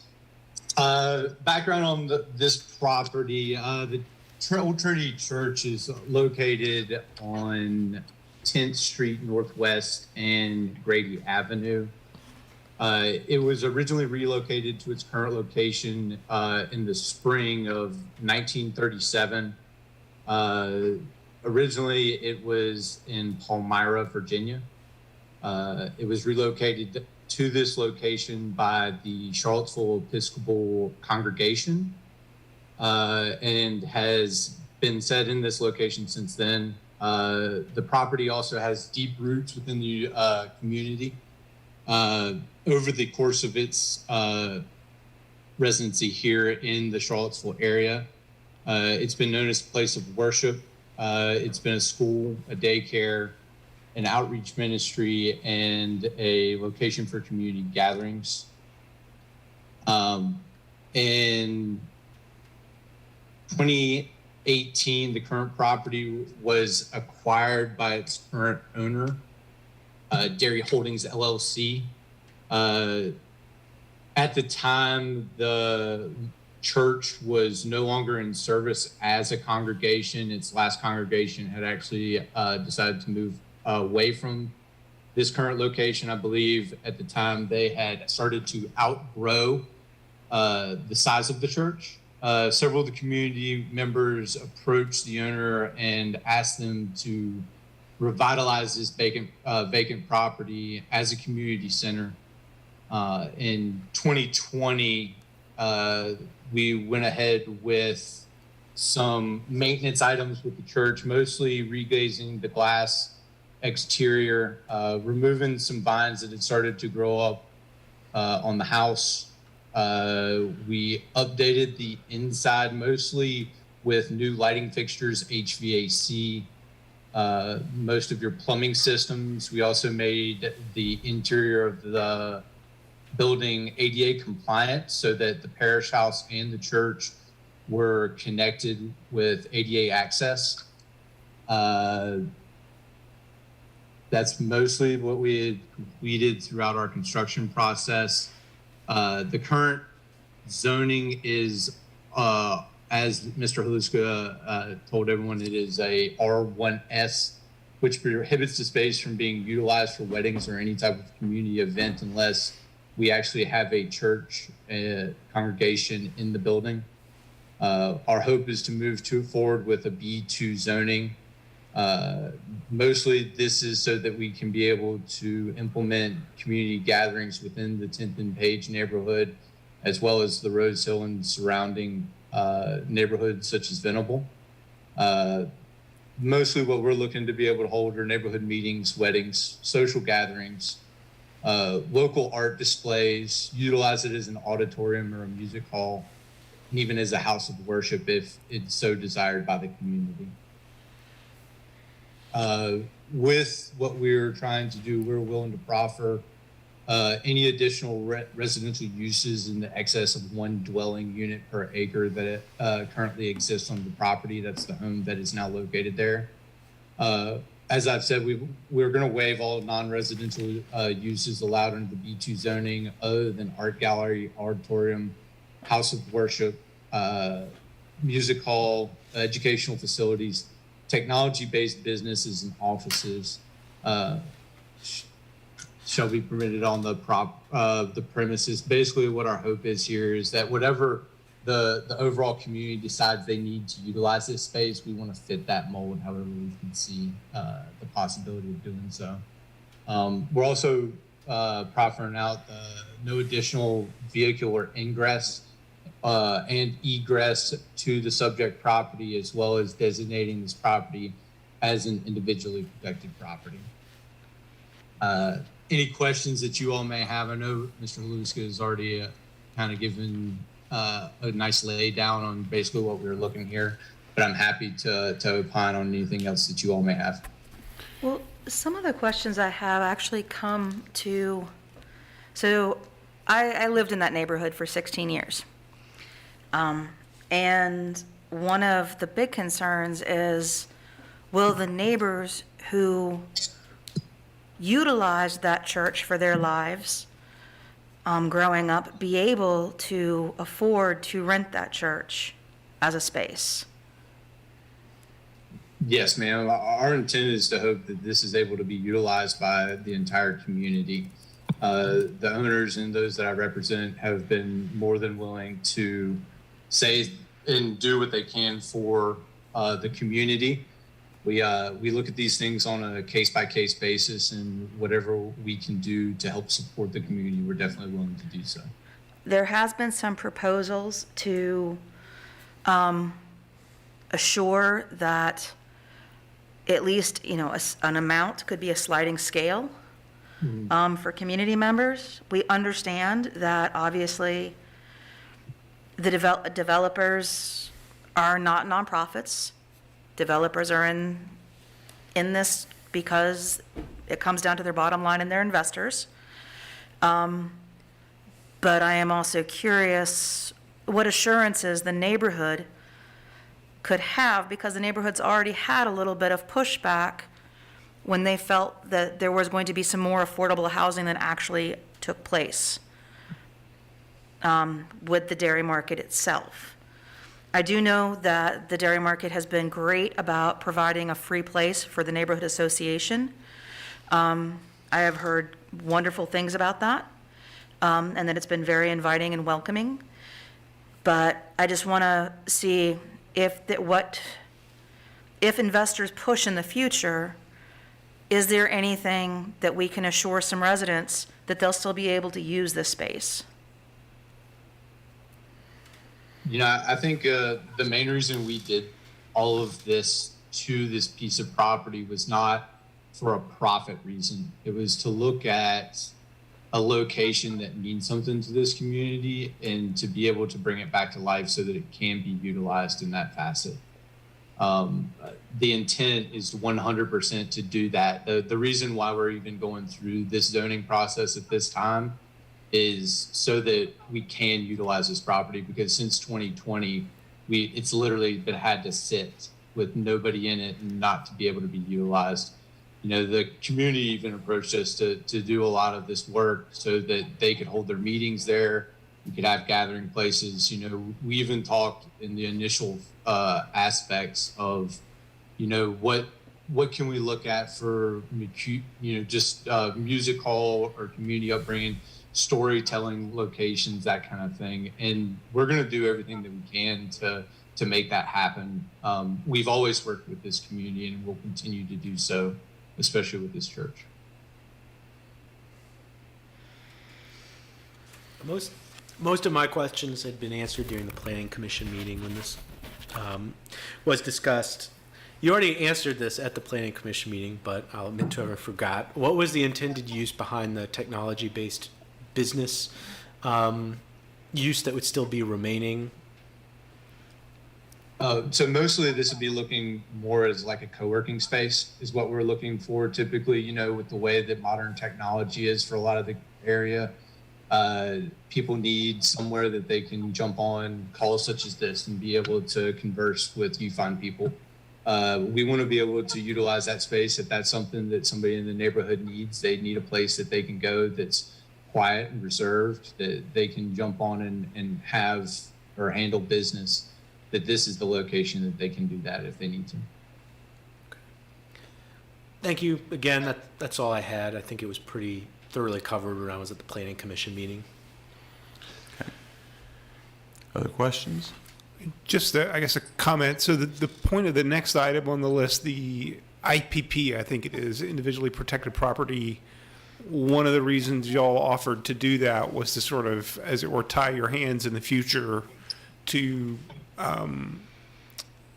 commit this property such that it would be available for the community. Does that sound right, or am I mischaracterizing that?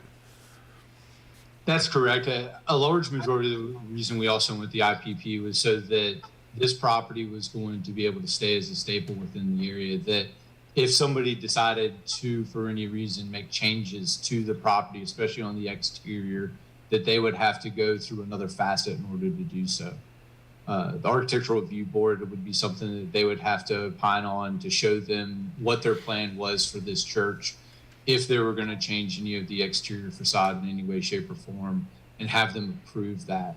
We really wanted to make sure that we satisfied people's concerns with any chance that this property may, for any reason, be demolished or removed. In no way, shape, or form is that the current owner's intent. So we just wanted to kind of reaffirm that, and for future owners, that this would not be a property that would change for any reason. Yeah, and the only other thing I wanted to make is just an observation from my own experience. I guess this was 2 years ago. Somehow or another, I had the opportunity to walk through that site when it was being renovated, and that building was in really, really dire shape. And the amount of investment that your company has spent in preserving, frankly, what was there, and also in improving, I think that the money that was spent was a good investment. And I think, at least from my perspective as a member of this community, I appreciate the fact that this asset was preserved. It is an important place in Charlottesville. Its civil rights movement has important connections to that building. And so I'm glad that we still have it, and that the owner spent the time and the money to preserve it, not only for now, but for years to come. So. Thank you. Okay. Any other questions or comments, or at this point for the applicant? Then we can move to the public hearing. Or no, I guess we don't have a public hearing. That's right, we already did that. So. Do we have to do that for the IPP as well? Yes. That's a separate agenda item. Okay. Okay. Any other questions or feedback from council? If not, is there agreement to move this to the August 15th agenda for a second reading, and would it be as a consent item or not as a consent item? I'm good with consent. As am I. I don't know how others feel about it. I am. I think we've already discussed it to the extent that we okay. want to. So let's move it to the consent agenda for August 15th for the second reading. Now, the second piece to this is the IPP. Mr. Werner? Is Jeff Werner going to present this to us?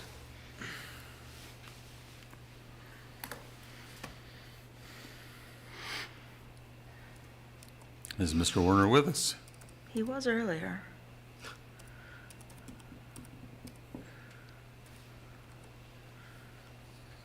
Mayor Snook, I don't see him in the Zoom at the moment. Well, okay. I suppose as the other NDS person on here, I can jump in as best I can. So this is our ordinance, and if Jeff jumps in, he can take it over for me. So this would be an ordinance designating the property as an individually protected property. As you know, this would designate it as a historic property within the city. We have a list of individually protected properties that are outside historic districts, but are by their nature individually protected. So this is just the companion ordinance with that. Yeah. Are there any questions or comments from council, or should we move this to the consent agenda as well for next meeting? I have no questions. I have no questions. Okay, is there agreement then to move it to the consent agenda? Yes. Thank you. All right. Thank you, Mr. Hluska.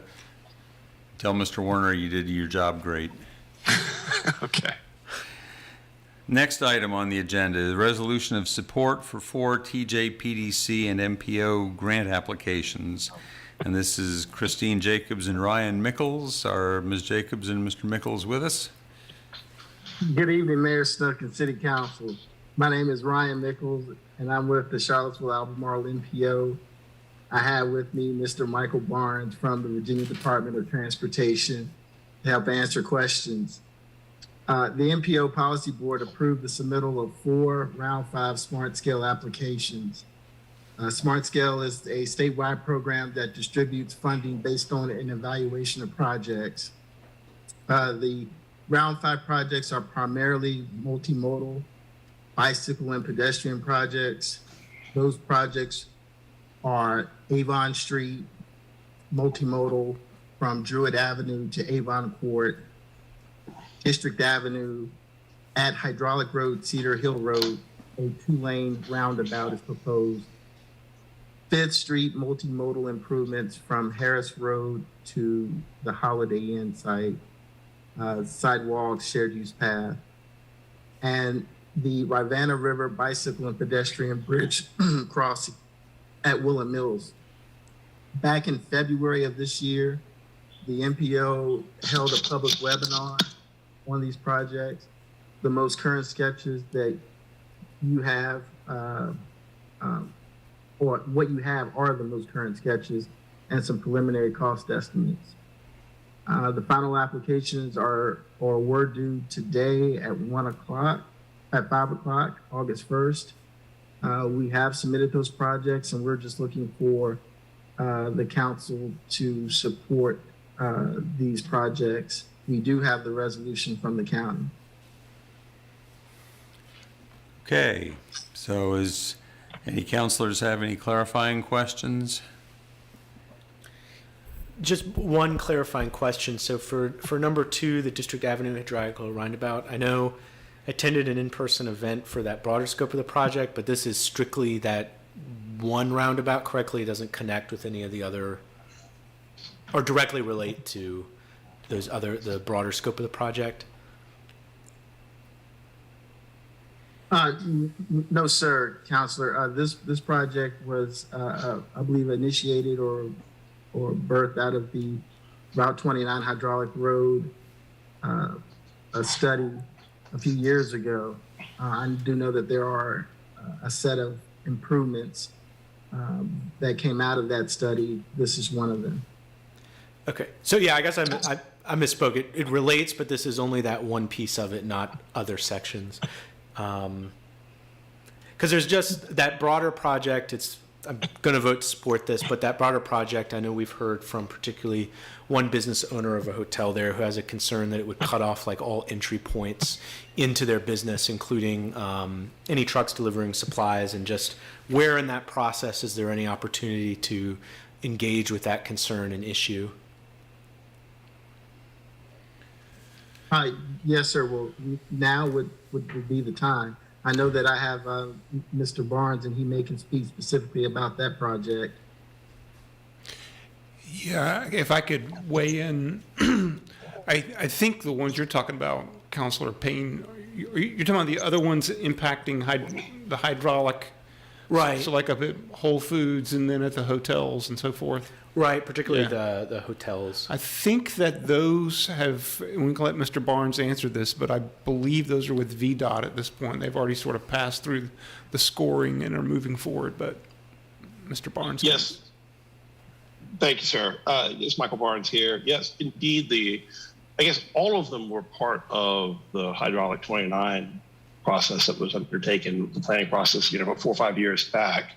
The funding for the ones you all are referencing along 29, the roundabout that's over at Hillsdale, are part of a separate smart scale project that's already funded that's moving through the design build process currently. This one will be a new smart scale project and separate from the others. And it is exclusively a roundabout right there at District Avenue, Cedar Hill hydraulic intersection. The reason I know a little bit is I asked the same questions about particularly the turn in to the hotel. Yeah, well, and I guess it sounds like this piece isn't really even directly related to that. So, but I'd say it's part of a larger system of improvements in the area. But from a more technical standpoint, yeah, one project is moving forward. It's funded. This one would be a new project, but would complement the broader array that was contemplated by the city and VDOT and the county 4 or 5 years back. Yeah, the really great thing about this particular roundabout that I'm excited about is that it's going to give more access in and out of the meadows. So that northwestern part of the northern part of the meadows is going to have a whole lot more freedom to get in and egress and ingress through Cedar Hill Road. And I think that's going to be really, really good for that part of our community, which is often feels like a little bit of an orphan out there. Yeah, you can get there from here. So you're looking for a motion? So we need a here? motion and a second. I would move that these 4 projects submitted by TJPDC to VDOT, I would move for their approval by council. Okay, is there a second? Second. Any discussion? If not, Ms. Thomas? Councilor McGill? Yes. Councilor Payne? Yes. Councilor Pinkston? Yes. Mayor Snook? Yes. So that passes, and passes 4-0. Next is the Sister Cities Commission Annual Report. It was provided to us in writing. Councilors have any feedback that you want to offer at this point?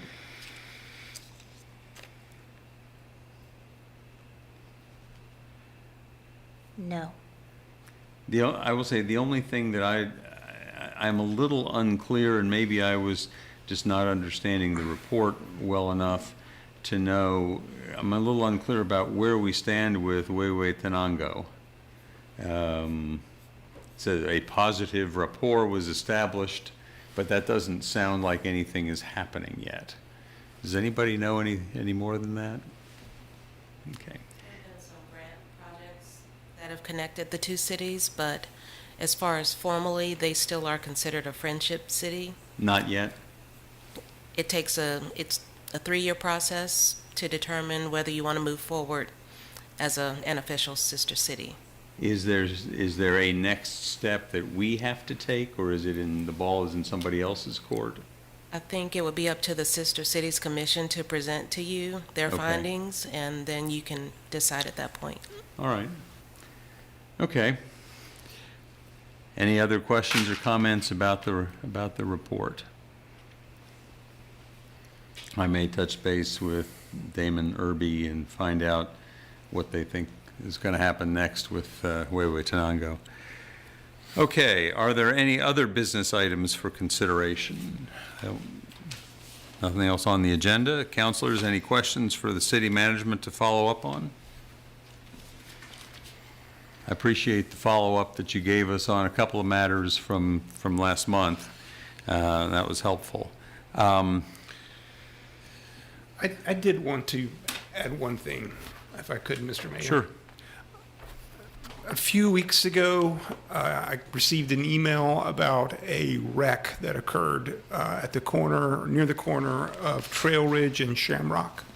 I'm sure Mr. Sanders is already hard at work on trying to find a resolution to this among the other things, many other things on his plate. But I just wanted to mention it because, like a lot of things, it depends on who you know and the connection you might have. A number of friends of mine live in this neighborhood, some people I go to church with, and they were just describing to me the other night, the other morning, the impact of this. A person was driving 60 miles an hour or something. No, I've got that number wrong. A person was driving far too fast, hit a car that was parked, which went across the sidewalk. A child was pinned under a car. And so, I'll be following up with Sam about, again, Sam's probably already working on it, but I just wanted to sort of put this out there for all of us and anyone that's listening at this late hour in these neighborhoods. Let's just try to drive a reasonable speed. Accidents can happen, people can lose control, and we're really fortunate in this case that no one was seriously hurt. Yeah. So. Good. We will make sure we follow up on that. Okay. Thank you. I think a stop sign would be warranted. Okay. So we are now at the final speaking opportunity for members of the public. Speakers, again, for up to 3 minutes. You may join the speaker queue by selecting the raise hand option in the Zoom webinar, or by pressing *9 if you have joined by phone, or by raising your hand if you're here in the council chambers, and there's nobody here in council chambers, so that's easy. Is there anybody online who would like to speak to us, Mr. Dill Hunt? Yes, Mayor Snook. Tanisha Hudson has her hand raised. All right. Tanisha, you are back on with council. Can you hear me okay? Yes. So, Mr. Rogers, I want to know, when did Alan Grow apologize to you? The exact date. Also, this may not concern any of you, but this is a major security risk for this city. Mr. Grow has access to Virginia State Police records, your local police, Charlottesville Police Department records, and many other things working in IT. He has access to numerous city data, whether you want to admit to it or not. This is kind of my field of work, so I definitely know what I'm talking about. This is a major security breach. He has the access to compromising your data and anything else. Michael, do you remember when the chat was compromised during a live meeting? I think I posted it on Facebook and you commented or said something. He had access to doing that. He was also convicted of a road rage incident in June of 2020 or July of 2020, which involved an African-American female, which he was on probation at the time of the insurrection and was on 2-year good behavior. So did you investigate that? Did you investigate his relationship with Mooney? Because Mooney was his character witness in court, which Mooney was also the captain for the police department who worked closely with Chief Brackney. Was this man a part of compromising emails between Mayor Walker and Dr. Richardson when they were there? I mean, y'all spend so much time firing people for doing their jobs that even when stuff is right in front of your face, you don't even look to investigate that. Sam Sanders and Ashley Marshall, Michael C. Rogers. I don't see y'all going this hard for this white man the way y'all go for black leadership. That goes for you too, Council, Mayor Snook. You in everything but a church sometimes. And you didn't think about this? And you sit in court and you fight cases all day. This is just so unacceptable in this city, the corruption that goes on. This was not this man's first rally that he attended. It wasn't. It wasn't. He's an open racist, and people that work at the city of Charlottesville knows it. And you accept a measly apology? Did he leak any emails to Mike Wells? This can go so many different ways, and y'all not even thinking about it like that. You know why? Because as long as it's a white male doing whatever they want to do in this city, you're absolutely okay with it. You're absolutely okay with white men doing dirt and then sliding by and landing on their feet every time. But as soon as there's somebody black, y'all ready to off with their head. This is not okay, by far. It's not okay. And I will report it to the FBI. This is a security breach. Thank you, Ms. Hudson. Robin Hoffman is next. Robin, you're back on with council. Hi, I want to say that this is, first of all, thank you so much, Tanisha. Then the second thing I want to say is this is really a crucial time for people returning to school. mental illness. There's a high suicide rate, especially right now. Telemedicine is amazing. Dr. Karen Rubin at UVA is asking you, City Council, people in the public, to include telemedicine in schools. She put out a thing for a grant and all that kind of stuff. It is very inexpensive to do this. So what happens is if they're on Medicaid or if they have no insurance at all, the providers are in the telemedicine purview. Instead of them clicking on their phone trying to figure out from Google search how they can get care for mental health and all that kind of important things that are happening now, including food insecurities, that sort of thing. Telemedicine is all encompassing, and it's already been accomplished in Kansas City. When I was in the public schools in Patterson, I was an advocate for that. Anyway, so I came up with a proposal that's very unique to the school system in Charlottesville and Albemarle County, because I worked as a school nurse sub in both capacities for a couple of years. So I know what the capability is. But what I'm trying to say is I'm giving you this, but also if you need me to show you the logistics of things, Willow Tree can do this for no money at all. We have so many IT people here now who can do AI and all that kind of stuff. It is incredible how cheap this could be to engineer. And this would afford a lot of kids health care.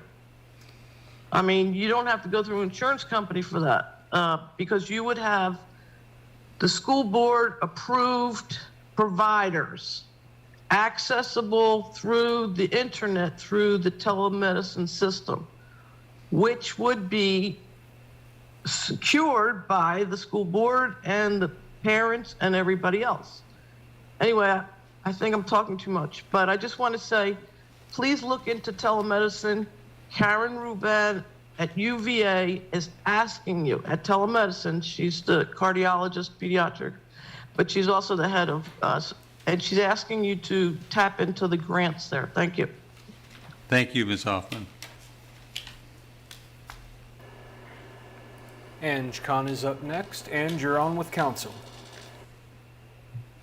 Hi, I'm calling in. I want to voice concern about the increased number of tenants facing eviction at Mallside Forest Court Apartments in Albemarle County, and also just across the city in general.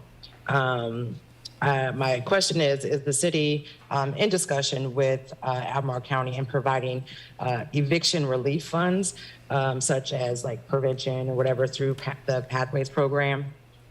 Because I believe what was reported was 162 units that are on, that have pay or quit notices, which are 5-day notices, to pay a certain amount ranging from various $1,000 up to $20,000. That's unacceptable. What that's going to do is increase the population of unhoused folks in our community. There already is only one shelter here. There's not an emergency shelter. Landlords have increased their rents, and an eviction is a barrier to accessing housing. So I do have that question. My next concern is that the city employee who works in the IT department is currently on your payroll, and you have no problem with that. It is an apology, and it's okay, you can be a white supremacist and have access to all of the records that you want and do what with it as you may. That's unacceptable. That is just unacceptable. I've seen people lose jobs for being late 3 times in a row. This person was part of the January 6th insurrection, and it is just unbelievable. Well, not really, because you all cover for each other a lot, but it still is unbelievable for some that this person is still on payroll, and you all are just okay with that. Like, yes, are you comfortable having white supremacists access your data, knowing where your family lives, knowing where you work, knowing what your billing account information is, right? That's not okay. That's not safe for the community as a whole. And you're talking about making plans and keeping the community safe for the 5th anniversary of A11, A12, January 8th, and the Summer of Hate. That's not okay. That's not safe. Safety isn't increasing police presence. Safety is getting a white supremacist off your payroll. That's what safety is. They have access to all of your records, all of them. It's not safe. It's not safe. Thank you, Ms. Khan. Our next speaker is Nancy Carpenter. Nancy, you're back on with council. Thank you. I'm going to do a little education right now. The National Low Income Housing Coalition just dropped their out of reach annual report about states in the country and what hourly rates should be in order to afford different things. And I'd like to drop a little bit of Virginia's information to you. Virginia ranks number 14 in this country as to the expensiveness of housing costs. In order for one person to afford a modest 2-bedroom house or apartment, and I'm not talking granite countertops or super cool stainless steel appliances or drop lights or whatever kind of fancy flooring you want, it is now average in the state $24.85 per hour to work 40 hours in order to afford a modest 2-bedroom apartment. In our state, we have a little over 1 million households that are renters, and out of that 1 million, 244,000 households are below 30% of AMI. That's 23% of our state renter households are poor and cannot afford the rents that are going on. One of the other things that I found interesting, that the state minimum wage is about $11 per hour. And for one person to work in order to afford a modest 1-bedroom apartment, they'd have to work 78 hours per week. And the reason I bring up these facts is that I think that your city staff, whether they be the Economic Development Office, the Human Services Office, the Human Resources Office, your city manager staff, that they need to take some of these facts into account as you talk about this ARPA money or as you talk about anything else that goes on that affects city residents. And one of the last facts, we have a lot of people that are on SSI in this city. So the average SSI income in this state is $841. And in order to not be cost burden, which is what this report looks at, that's what they're looking at, to not be cost burden, somebody on SSI could comfortably afford a housing option costing no more than $252 per month. So there's a lot that needs to be done. Developers aren't going to get us out of it only. Nonprofits aren't going to get us out of it only. The Housing Authority isn't going to get us out of it only. It's got to be a conjunction of all three. And in fact, the city may have to step in and actually purchase housing, construct housing, retrofit buildings. I don't know what it is, but this is, I talked several years ago about an eviction tsunami.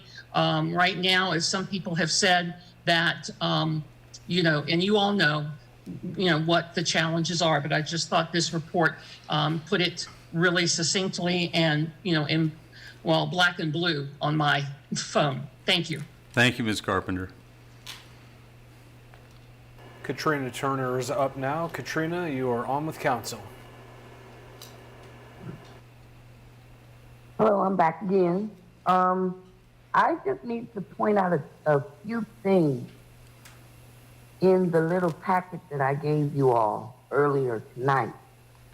I need for you all to know how many mistakes are in this report that Officer Hickey swore to. How many times did he call my son Timothy Carter? Timothy Carter. This is a report from an officer that has so many mistakes in it, just plain mistakes in it, that I don't even know how it was even accepted. And Mr. Snook, I'm just asking you, if you received this report and you were my son's attorney and you knew I was on the scene with my son that night and I witnessed everything that went on, I even called the police because of everything that went on. Why am I not in this police report? I mean, in Hickey's statement, I'm sorry. Where am I at? Where did I come at in this report? Why is my son's name Timothy Carter in this report? Why did Mr. Carter get arrested for domestic assault instead of Timothy Porter? See, this is what I don't understand, how these chiefs of police claim that they reviewed these records, but they don't see anything that's wrong with this statement of Officer Hickey. I'm telling you, I need to have a meeting. I have 5 recordings. As I said, Chip Boyles is in the recording. Mooney, Lisa Robertson, all of them know this information right here. They know, even Mooney admitted this was not done correctly, and I have that on recording. The paper I gave you from Region 10, Mooney asked me, was that information available back then? Because that would have been very important to this case, and I told him yes. But they used it against my son. So I really need for someone to contact me about this, because I also showed you a page about a polygraph test. Thank you, Ms. Turner. So please, thank you. Thank you. Rosia Parker is back on with council.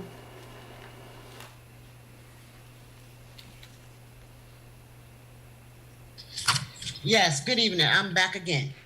I want to remind you of the PCRB again. I'm coming back from Section 243. This is board compensation. The board shall reflect the demographic diversity of City of Charlottesville. The board shall be composed of 7 voting members and 1 non-voting member appointed by the City Council. The members shall be removable by the City Council for causes as specified in the board code of ethics, violating the duty of confidentiality, failing to participate in required trainings or other good cause. Bellamy Brown ran for City Council in June 2019. Also applied for the PCRB in December 2019 when he put in his application for the PCRB. Was a chosen candidate in 2020, so he didn't resubmit an application and was chosen for personal reasons by Heather Hill. At time of appointment, you must live in the public housing neighborhood in a disadvantaged community at the time of appointment.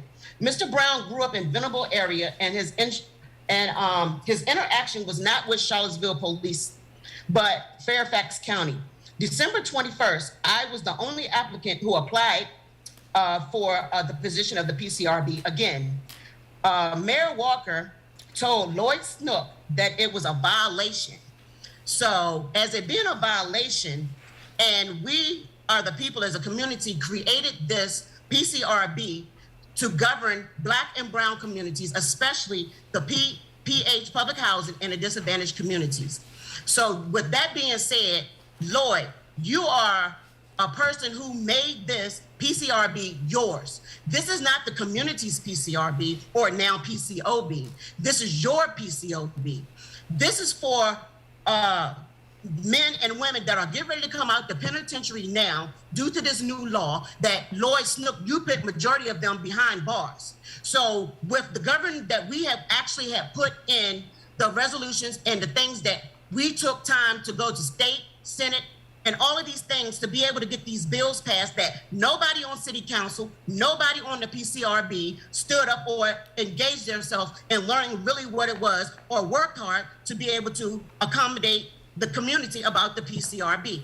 The People's Coalition did most of the work, but now y'all as a city are watering it down and making it seem like it's y'all's PCOB. And I see how y'all are not paying me no attention as a community member, but this really affects us Black community members because now with the different changes and what Senate has put in, y'all are watering it down. So it really still doesn't serve our community. But like I said, as being a public housing resident, we specifically asked for 2 public housing residents and 1 disadvantaged community. And Bellamy Brown didn't come from neither one of those places. Thank you. Thank you, Ms. Parker.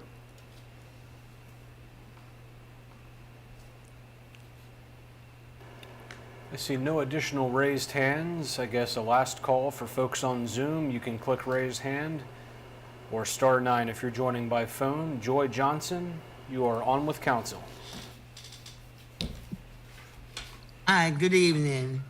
I know that you have moved the church over to your consent agenda. I just want to give you a little history about what happens when you have developers come in our communities and promise things that they say would benefit us, and nobody from the city double checks. Now, Dairy Central came into the 10th and Page neighborhood and promised a lot of things. West Haven is a part of the 10th and Page neighborhood. We're supposed to be able to utilize the dairy market. Also, we're supposed to have affordable housing that would be able to even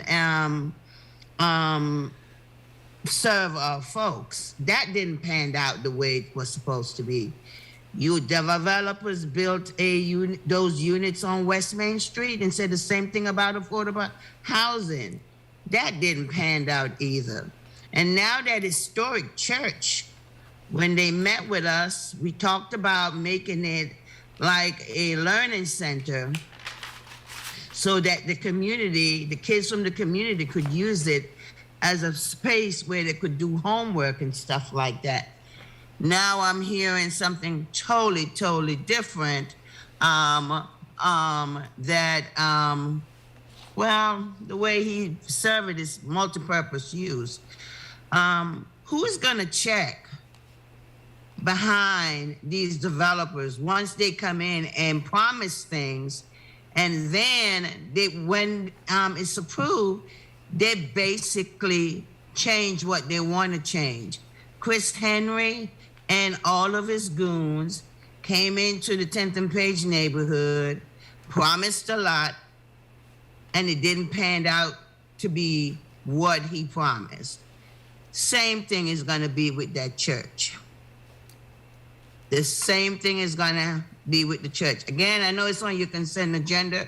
I missed the public hearing, but I just want to say it's the same thing. Nothing has changed. Nothing has changed about someone double checking behind these developers when they come in and promise that things will be affordable for the community.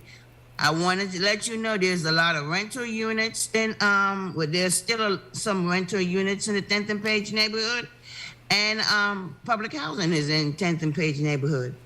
We can't afford the Dairy Central, and I'm pretty sure we won't be able to rent that space once it's done. Have a good night. Thank you, Ms. Johnson. Any additional speakers, please click raise hand or *9 if you're joining by phone. Last call. Mayor Snook, there are no additional hands. All right, so we will close community matters, and There's nothing left on our agenda except adjournment. So we're adjourned. See everybody in 2 weeks.